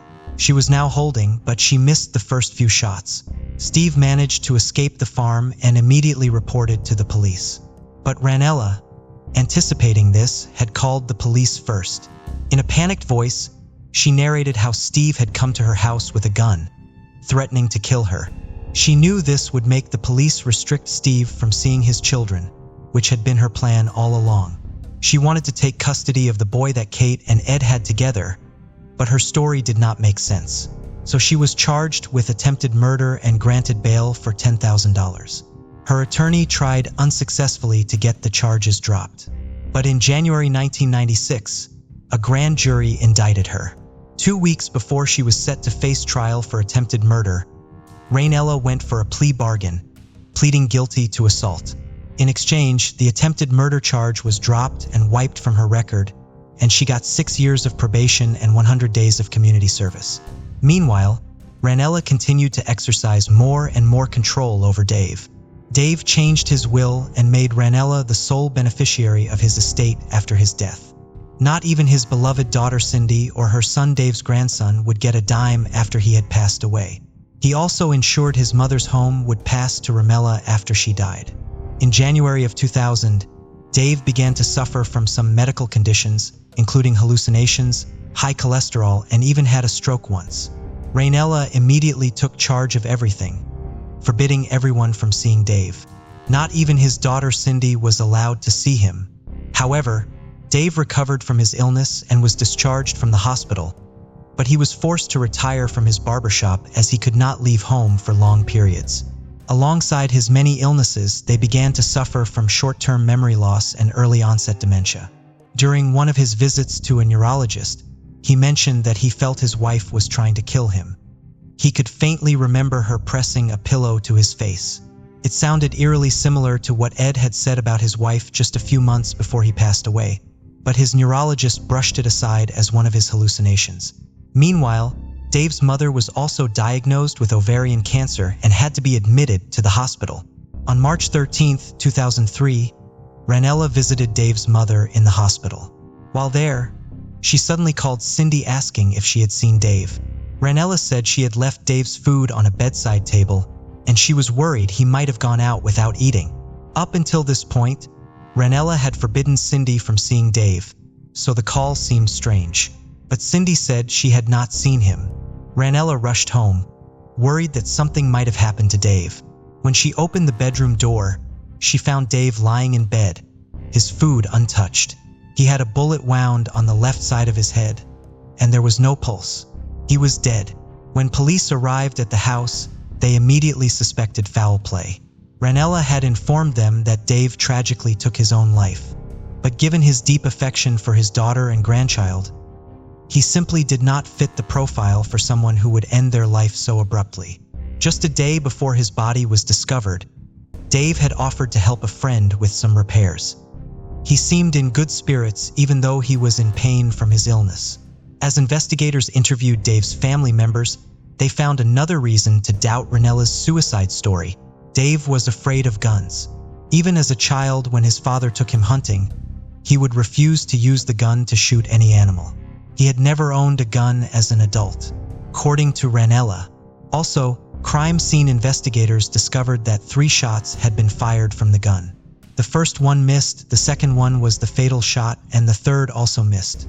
The shots had been fired from Dave's left side, meaning he would have used his left hand. But not only was Dave right-handed, he was also completely blind in his left eye due to the splinter incident. So logically, he would not have used his left hand. Based on all this, the police determined that Dave did not take his own life. But if he was murdered, who did it? Without any further evidence, the case went cold. Much to Dave's family's displeasure, Ranella had Dave's body cremated. Cindy was devastated about her father's death. When she was invited to his will reading and she found out that he had not left anything to her and her son, she became livid. She accused the police of mishandling the case and pressed them to look deeper into it. She wrote to the DA's office severally, asking them to take another look at the case. The case went unsolved for almost 3 years, and she only grew more desperate to see justice served. By 2006, when it seemed like she would not get what she wanted, she hired private investigators and filed a wrongful death lawsuit against Raynella. Cindy wasn't asking for money. She only wanted Raynella to forfeit all the inheritance she got from Dave if Cindy won the case. The lawsuit made law enforcement look closer at not just Dave's death, but also Ed's. Upon further investigation, they discovered that the autopsy conducted on Ed Dossett's body was at the best not credible. Randall Bedigo, the medical examiner who had carried out the autopsy, had a long history of substance abuse, which meant that he was likely under the influence when he conducted Ed's autopsy. Otherwise, he might have noticed and mentioned that the morphine in his system, which according to the new medical report, was so extraordinarily high, it's unlikely that any human could function in an ambulatory manner or continue to live. In 2006, Raynella was charged with administering an overdose of morphine. It turned out that Ed had died from a morphine overdose, not being trampled by cattle. Investigators also discovered that before Dave's death, she had secretly gone to a funeral home to make an upfront payment for Dave's cremation. With this new information, the police were ready to make their next move. In November 2008, Raynella was charged with the first-degree murder of Dave Leith. Although she was arrested, police placed her bond at a ridiculously low $5,000. Yet there was no court date for her trial. In September 2007, Raynella entered a not guilty plea to the charge of Dave's murder, but she would not go on trial until March 2009. But the jury could not reach a unanimous verdict, resulting in a mistrial. It did not matter that of the 12 jurors, only one voted for not guilty, while the others believed she was guilty. She would go on trial again in 2010. This time, ballistic experts testified that the bullet that had killed Dave was fired from 12 to 14 inches away, which was too wide a distance for someone who allegedly committed suicide. Also, no fingerprints were found on the gun, suggesting that whoever fired the gun had the opportunity to wipe it. At the time of his death, Dave had up to 4 different medications in his system that would have made it impossible for him to sit up on his own, let alone hold a gun and fire it. The prosecution maintained that Raynella had killed Dave. She set it up to look like a suicide, then went to the hospital to visit his mother, where she was sure CCTV would provide her with a solid alibi. On January 25, 2010, the jury returned with a verdict after deliberating for 2 days. They found Raynella Leith guilty of first-degree murder of Dave Leith, and she was given a life sentence. The prosecution dropped all charges related to Ed's case afterward. In early 2011, a court ruled that Dave's last will was invalid because his illness implied that he was not of sound body and mind. Raynella had to give up half of everything she had inherited under the will. Raynella's lawyers tried to appeal the case, but they were unsuccessful. They tried again in 2013, but it was denied. By 2015, Raynella's new defense team argued that Dave's illnesses made him susceptible to depression and mood swings, which could have made him so depressed that he would take his own life. Also, they argued that the judge in the previous trial had been under the influence of drugs because of his addiction to narcotics. In January 2017, Raynella went on trial for the 3rd time. This time, the defense established the prosecution's case was circumstantial at best, and that there was every likelihood that Dave had taken his own life. Raynella was acquitted. We may never know why, but although Raynella Leith was dragged to the judicial system several times, she always came out on top, unscathed, and her victims were left to nurse their wounds privately. As long as she has lived in the quiet little community in Knoxville, nobody dares to question her or cross paths with her. Now, once again, Raynella Leith is free to resume her normal life as a mistress of a prosperous farm. Ed's family members will never know the true cause of his death. Cindy Leith may never get the justice she desperately needs for her father. As for the questions, we might never get answers. Fire Island, located just west of Anchorage, Alaska, near the head of Cook Inlet, became the focus of a grim discovery on July 24, 1989. Human remains were found on the island's northwest shore, but due to significant decomposition, the autopsy could only provide limited information about the individual. The remains were thought to belong to a Caucasian male between the ages of 35 and 50. An anthropologist was called in and concluded that the remains had been on the beach for at least a year before being discovered. However, an exact time frame of the John Doe's death could not be determined. Alaska State Troopers found evidence on the remains that indicated that John Doe's death was of a criminal nature, although details about that evidence have not been released to the public. Alaska State Troopers exhausted all means of identifying the remains available to them at the time but could not make an identification. The remains were eventually buried at Anchorage Municipal Cemetery. In 2003, the Alaska State Troopers enlisted the assistance of the FBI, submitting hair and tissue samples taken from the remains during the autopsy in 1989 and kept by the State Medical Examiner's Office. The FBI laboratory was able to extract mitochondrial DNA from the samples. The profile was entered into a missing persons database, but no matches were found. In 2021, the case was formally reopened by the Alaska Bureau of Investigation Cold Case Investigation Unit. The State Medical Examiner's Office had kept bone samples from John Doe's remains. These samples were then sent to Othram Inc., a private forensics laboratory in Texas. Scientists there were able to extract DNA from the bone samples.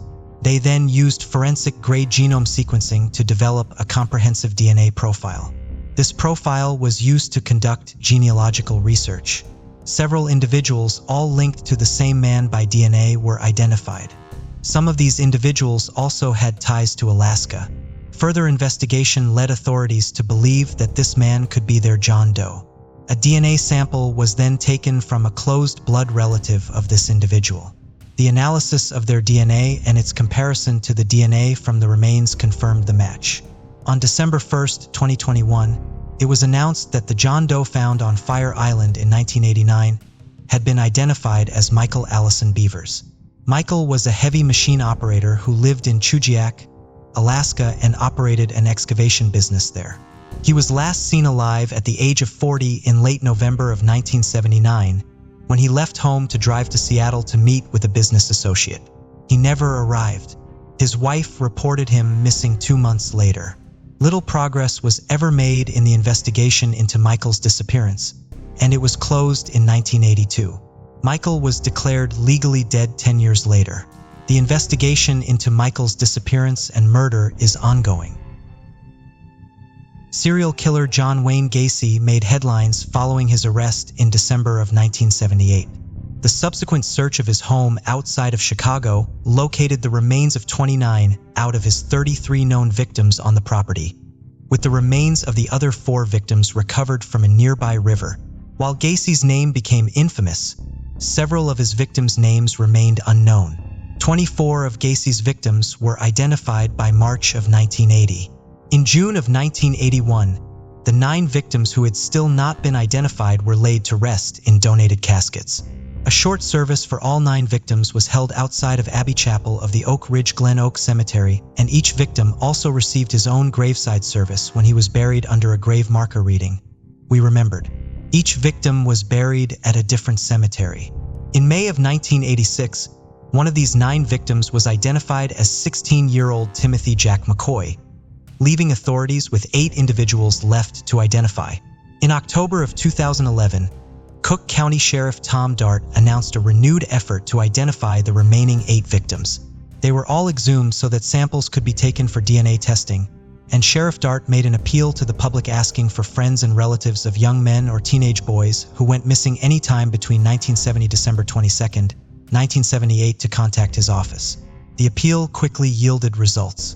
The boy, previously only identified as Gacy victim number 19, was identified as 19-year-old William George Bundy on November 29, 2011.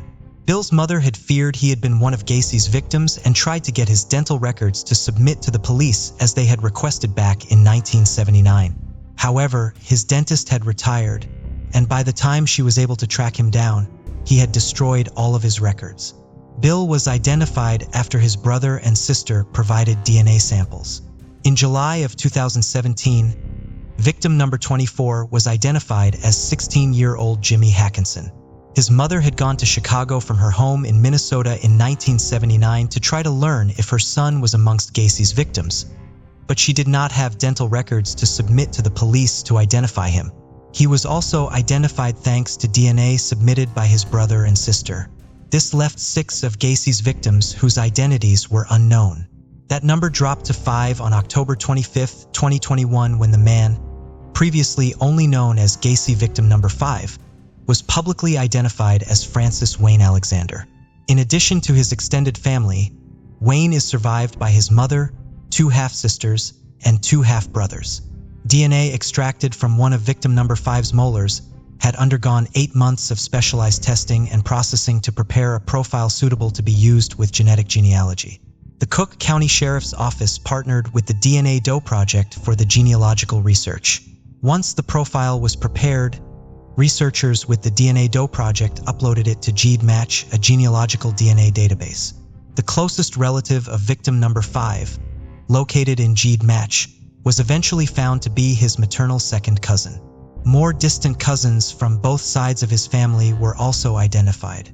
Because these relatives had such well-documented lineages, genealogists were able to identify Wayne as a potential candidate for authorities to investigate after only 8 hours of research. They submitted Wayne's name to the sheriff's office, and investigators there used more traditional means of investigation to follow up on the lead. When they could not find any evidence of Wayne being alive after the time period when they believed victim number 5 was killed, which would have disproven the identification, they traveled to North Carolina to meet with his family. They collected DNA samples from Wayne's mother and brother, which confirmed that Wayne was Gacy victim number 5. Wayne was born in 1955. He grew up in North Carolina and lived in New York for a time. He got married while he was living there. Wayne and his wife moved to Chicago in February of 1975, but the couple soon divorced after 3 months of marriage. Wayne's family never filed a missing persons report because, based on certain decisions he had made, they believed he wanted to be left alone. While they loved him, they thought he no longer wanted anything to do with them when he stopped contacting them. Wayne supported himself by working at various bars and clubs in Chicago. Authorities do not know exactly how he and Gacy crossed paths, but Wayne lived and worked in an area where Gacy was known to look for victims.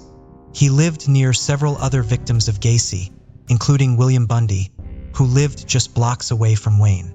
Wayne would have been 21 or 22 when he was killed. The last official record of him was a traffic ticket issued to him on January 5, 1976. He was buried in Gacy's crawl space under an individual whose death authorities have placed on March 15, 1977, indicating that Wayne was killed sometime during the window of time between receiving the traffic ticket and the death of the other victim. Financial records show that Wayne earned very little income in 1976, potentially indicating that he was killed earlier on in that window. When investigators returned to the Alexander family to confirm that Wayne was in fact Gacy victim number 5 on October 22, 2021, there were 5 generations of the family in the room to hear the news. Wayne's mother was the first parent to still be alive to be notified that their son had been identified as one of Gacy's victims since the renewed effort began in 2011. The family greatly appreciated the kindness the people of Cook County had showed Wayne, giving him a proper funeral and burial, even though they had not known his identity when they did so. As upsetting as the circumstances of Wayne's death were, his family was grateful to know what happened to him and to have some measure of closure. At the press conference announcing Wayne's identification, Sheriff Dart read a statement written by Wayne's sister, Carolyn, on behalf of the family. It is hard, even 45 years later, to know the fate of our beloved Wayne. He was killed at the hands of a vile and evil man. Our hearts are heavy and our sympathies go out to the other victims' families. Our only comfort is knowing this killer no longer breathes the same air as we do. We can now lay to rest what happened and move forward by honoring Wayne. The statement read in part. On Sunday, October 5, 1980, 2 brothers were out driving near the Arroyo Grande Wash, south of State Route 146, in Henderson, Nevada. Around 9:20 p.m., in a then unincorporated area of the desert, the 2 brothers came across the nude body of a young woman along the side of the road. The young woman's autopsy would reveal that she had died of blunt force trauma to the back of her head. A roofing or framing hammer was the most likely instrument to cause her particular injuries. She also had severe injuries to her face and puncture wounds to her upper back. Her death was ruled a homicide by the Clark County Coroner's Office. Given how easily she was seen when she was found, authorities did not believe she had been left in the desert for long, or that her killer or killers had tried to prevent the discovery of her body. It was estimated that she had been killed within a day of being found. Her body had been washed and cleaned, and part of a shower curtain was found nearby. The young woman was 5 feet 2 inches tall and weighed around 100 pounds. Her age was estimated to be between 14 and 19 years old. She had shoulder-length, reddish hair. She had a small birthmark on her lower back and a homemade tattoo of the letter S on the inside of her right forearm. These details did not lead to the identification of the young woman. She was referred to by police as Jane Arroyo Grande Doe as they continued to investigate her murder. They took her fingerprints but found no matches, as well as X-rays they hoped could also help identify her. Despite their efforts, both her identity and the identity of her killer remained unknown for decades. John Williams was the homicide detective on call the weekend the young woman was found and began working on her case that evening, ultimately becoming the case's lead investigator. He continued working on the case in an official capacity until he retired in 2006 and unofficially after his retirement. He was one of several members of the police department who contributed money to give Jane Arroyo Grande Doe a proper burial and buy her a headstone. He and his wife visited her grave and brought her flowers every year. "I'll never not work on it. We're basically the only family she's got," Williams said in 2006 in a news article written in honor of his retirement. Jane Arroyo Grande Doe was exhumed 4 times in 2002, 2003, 2009, and 2016 to collect more evidence for further forensic testing. More than 30 missing women were considered as potential identities of Jane Arroyo Grande Doe over the years, but they were all eliminated. The case was formally reopened in 2015 in honor of the 35th anniversary of the case. John Williams went with Detective Joseph Ebert, the currently detective on the case, when he visited the National Center for Missing and Exploited Children about the case. NCMEC released a new artistic representation of Jane Arroyo Grande Doe, and artist Carl Koppelman released another rendering of her in 2018. With dental records, fingerprints, and conventional DNA searches failing to identify Jane Arroyo Grande Doe, police in Henderson turned to genetic genealogy. Luckily, one of her relatives in California had taken a commercial DNA test and showed up as a partial match to her DNA in a genealogical database. This relative put authorities in touch with the man ultimately determined to be Jane Arroyo Grande Doe's grandfather in Arkansas. He told investigators that their victim had sisters. 2 of these sisters provided DNA samples, which ultimately confirmed Jane Arroyo Grande Doe's identity. At a press conference on December 2, 2021, 41 years after Jane Arroyo Grande Doe's body was found, the City of Henderson Police Department's investigative division announced that she had finally been identified as 17-year-old Tammy Terrell of Artesia, New Mexico. Tammy was born on July 4, 1963. She was one of 4 sisters who were raised in a foster home. In September of 1980, she was staying at Assurance Home, a youth group home in Roswell, New Mexico, trying to get her life in order. On September 28th, she and another girl living at the facility were dropped off by a staff member at the New Mexico Fairgrounds where the Roswell State Fair was being held. When the staff member returned to pick up the girls, Tracy was not there. Tracy was seen later that evening at a Denny's in Roswell with 2 adults, a white man and a white woman. Police believe they may have been planning to leave New Mexico and travel to an unknown location in California. According to Tracy's youngest sister Carla, police were not interested in investigating Tracy's disappearance when she first vanished because she had run away before and would be turning 18 in less than a year. Tracy's family did not give up on looking for her, however, looking at the faces of homeless people and people in crowds wherever they went for the next 4 decades, hoping to one day see Tracy's face. Carla plans on visiting Nevada in January of 2022 to visit her sister's grave and meet with the investigators who remain so committed to Tracy's case. Despite recently being hospitalized, John Williams was present at the press conference announcing Tracy's identification. The investigation into Tracy's murder remains open. In 2021, 59-year-old François Barrev was living in Le Grand Mot on the southern coast of France. On September 27th, He informed his wife that he was heading to a vacation rental property they owned in Grabs du Roy to check in new tenants. After kissing her goodbye, he left home on his bicycle and never returned. His wife later discovered from his computer that no one had rented the property. She reported him missing, and he was not found until 2 days later.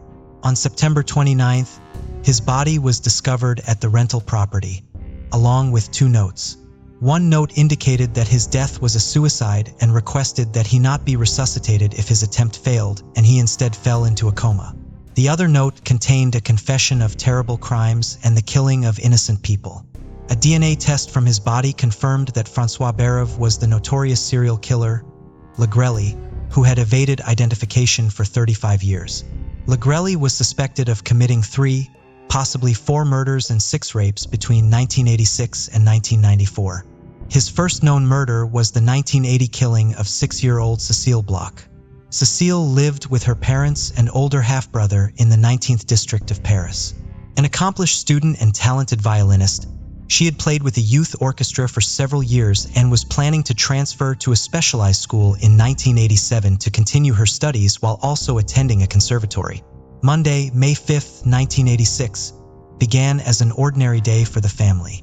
Cécile's parents left for work at 8:10 a.m., and her half-brother, Luc, who was studying advanced biology, left 5 minutes later. Cécile was scheduled to leave for her morning classes at 8:40 a.m. She typically returned home for lunch at noon before heading back to school. Her mother, Suzanne, would call home to check on her. On May 5th, however, Cécile did not answer the phone as usual. Suzanne waited a few minutes before making a second call, which also went unanswered. She then called Cécile's school and learned that her daughter had never made it to class that morning. Both of Cécile's parents then rushed home to look for Cécile. When they arrived, Cécile was not there, but her school bag was not either, meaning that she left for class but did not arrive there for some reason. Cécile's parents enlisted the help of one of the building's caretakers to search for her. Around 3 p.m., the caretaker was searching a utility room on the 3rd level of the basement when he discovered Cécile's body underneath a piece of discarded carpet. Cécile had been raped, strangled, and stabbed once. Her body was also marked by scratches and bruises, indicating how fiercely Cécile had fought against her killer. Police quickly had a potential suspect for the horrific crime. Several witnesses, including Cécile's parents and her half-brother Luc, saw an unfamiliar man in the building, both on the elevator and in the parking lot, one level above where Cécile's body would later be found, between 7:50 and 9:20 that morning. Luc in particular got a good look at this man and had reason to remember him. That morning, he rode the elevator with the stranger as he headed out for the day. He remembered him not only because he did not recognize him from the building, but also because he was unusually friendly for someone he did not know. Luc assumed the man was just visiting someone else in the building and therefore thought it was unusual when the stranger told him that he hoped he had a very, very good day as Luc exited the elevator. Luc described the unknown man as being between 25-30 years old and just under 6 feet tall. He also reported that the stranger's face had very textured skin, either from pockmarks or acne scars. This detail would lead to the moniker the killer would be given while his identity remained unknown, La Grille, or the pockmarked man. A composite of the suspect was generated but did not lead to the identification of Cécile's killer. Her case was closed and reopened several times with numerous individuals re-examining the details of the case, but Cécile's family remained frustrated with the progress of the investigation.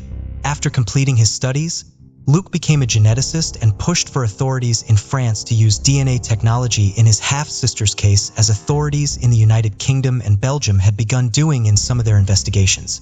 It would take years, but eventually, semen found on Cécile's body was submitted for DNA testing and a profile was developed.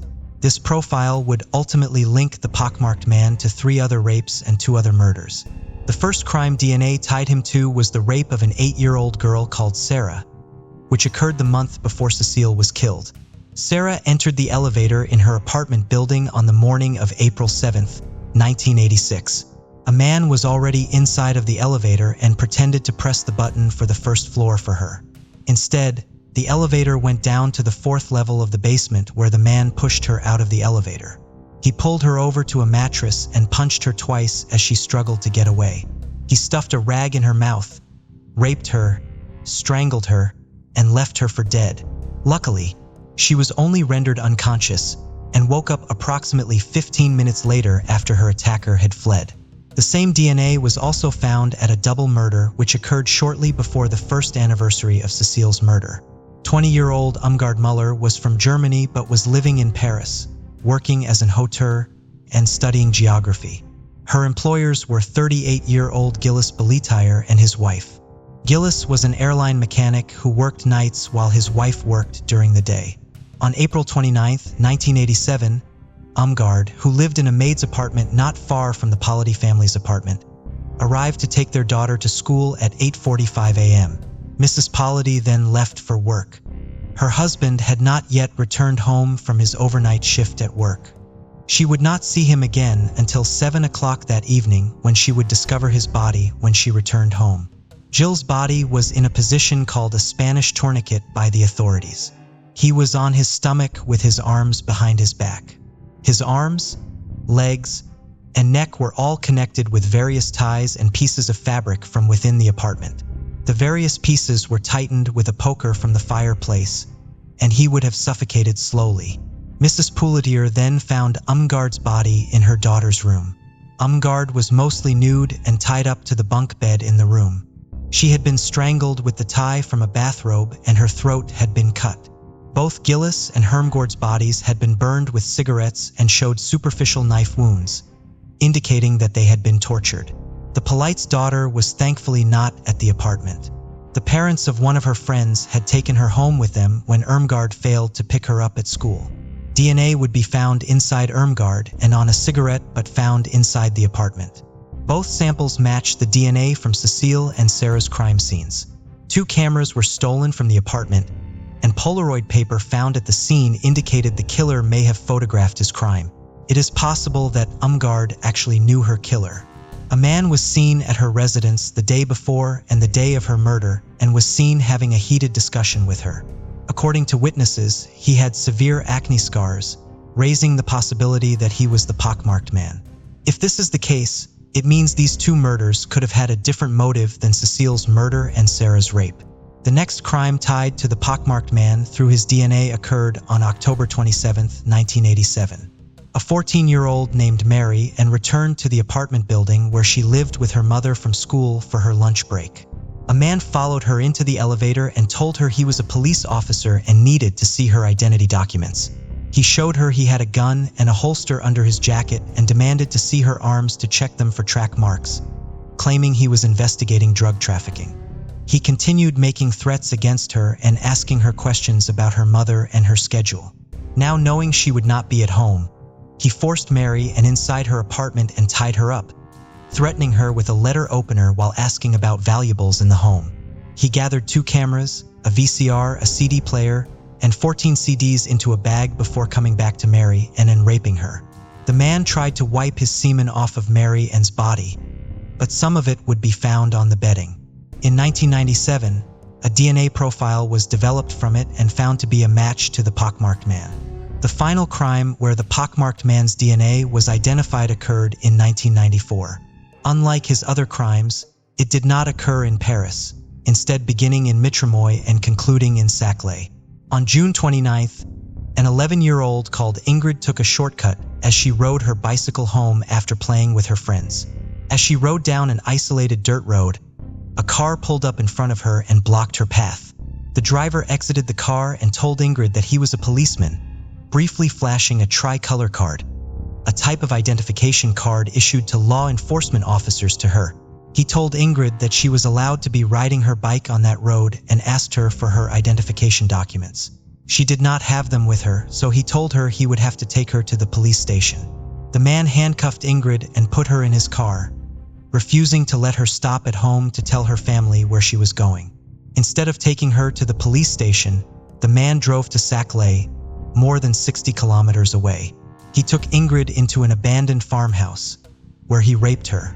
Ingrid spoke to him the entire time, a fact to which she would later attribute her survival. Her attacker again wiped away his semen from her body. He did not have a chance to dispose of the tissue, however, because he left Ingrid at the farmhouse, telling her he was going to get food but would be right back. Ingrid was able to escape during his absence and came across a class from a local motorcycle school. The instructor took her to the gendarmerie in RC, and evidence from the farmhouse was quickly collected. In addition to the crimes with DNA evidence, the pockmarked man is also suspected in other crimes based on the circumstances surrounding them.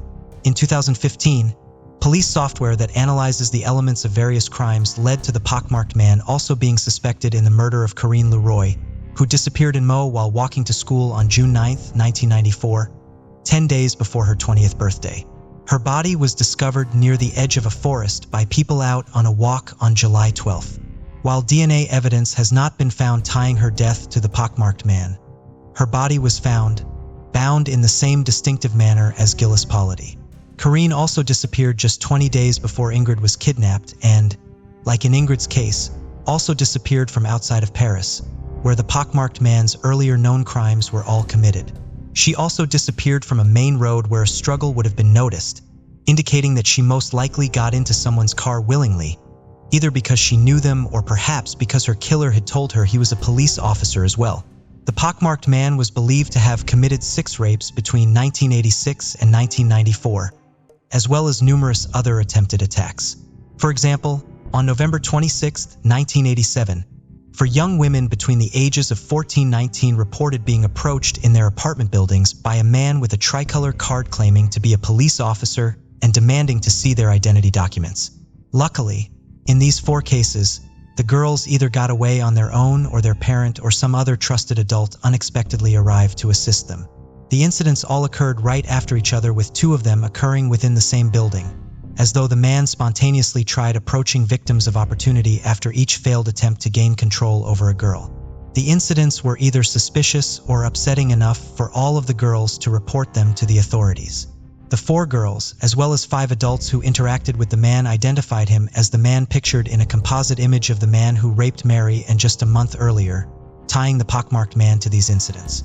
Several of the adults who had interacted with this man speculated that he was only pretending to be a police officer as, despite the identification card he flashed, he did not seem to have the confidence or composure of an actual police officer. However, as years went on without the pockmarked man being identified, investigators became more and more convinced that his claims of being a member of law enforcement were not just part of a ruse. Certain details did point to the pockmarked man being either a police officer or a gendarme, a member of France's military police. Some circumstances seemed to make the latter possibility the more likely, such as his vocabulary, the types of knots he tied, and the tactics he used, as well as the proximity of gendarmerie facilities to some of his crimes. He also seemed to have some sense of forensics, making some attempts to prevent leaving behind DNA before the average member of the public would have understood its forensic value, and wiping down items at crime scenes that would have had his fingerprints. He was obviously not always successful in removing all of the forensic evidence, but the absence of such evidence at some crime scenes has prevented them from conclusively being tied to him. The possibility that the pockmarked man truly had been a gendarme led to an investigating magistrate opening a massive effort to search for the killer amongst their ranks. In 2021, 750 men, who had been gendarmes in the Paris region at the time of the crimes, were ordered to report for questioning and to provide a DNA sample. Farouf learned he had been ordered to report through his wife, who used his old cell phone number. On September 24, 2021, she told him that she had just received a phone call meant to inform her husband that he had to report in 5 days and instructing him to call back to receive a time for his appointment. She told him that the commander who called said that the summons was in relation to a reopened investigation relating to events that occurred between 1986 and 1992. She would later say that she noticed no change in his mood or behavior when he received this news. He left home 3 days later and was found dead of a suicide by overdose on the day he was due to report for questioning. Farouf served as a gendarme stationed in the cavalry of the Republican Guard between 1983 and 1988. He went on to become a member of the police force until a motorcycle accident forced him into early retirement in 2014. Between 1993 and 2000, he lived in Lanfrey, a 15-minute drive from the site of Ingrid's abduction and a 30-minute drive from where Corinne Leroy went missing. According to Verov's wife, who had been married to him since 1985, they had a harmonious marriage and her husband never got angry. His identification as the pockmarked man also shocked his neighbors, who described him as a helpful, normal neighbor. He has been described as a typical police officer who acted professionally and had a good sense of humor. However, he did have mental health struggles in the later half of the 1990s, which required him to take time off and seek treatment. The second suicide note, which was addressed to Verov's wife, has not been released to the public in full. It has been reported that he did not provide details about the crimes which he acknowledged committing. He blamed his crimes on impulses that stemmed from events in his childhood and claimed that his wife and children were the reason he gained control over them and stopped killing. He claimed to have committed suicide to protect his family, knowing that his crimes were about to become public. It has also been reported that Verov claimed to have committed no crimes after 1997 in the letter. This is concerning because the last crime attributed to the pockmarked man occurred in 1994. Investigators are currently looking into more than 20 crimes, trying to ascertain if Verov had any involvement in them. Thank you for joining us on this journey into the depths of unsolved mysteries. Cold cases not only challenge our understanding of the past, but also ignite our curiosity and determination for answers. Remember to subscribe to stay updated on our latest investigations. And if you have any information regarding the cases we've covered, don't hesitate to reach out. Together, we can shed light on the shadows of the past and bring closure to those who seek it. Until next time, stay vigilant, stay curious, and never stop seeking the truth.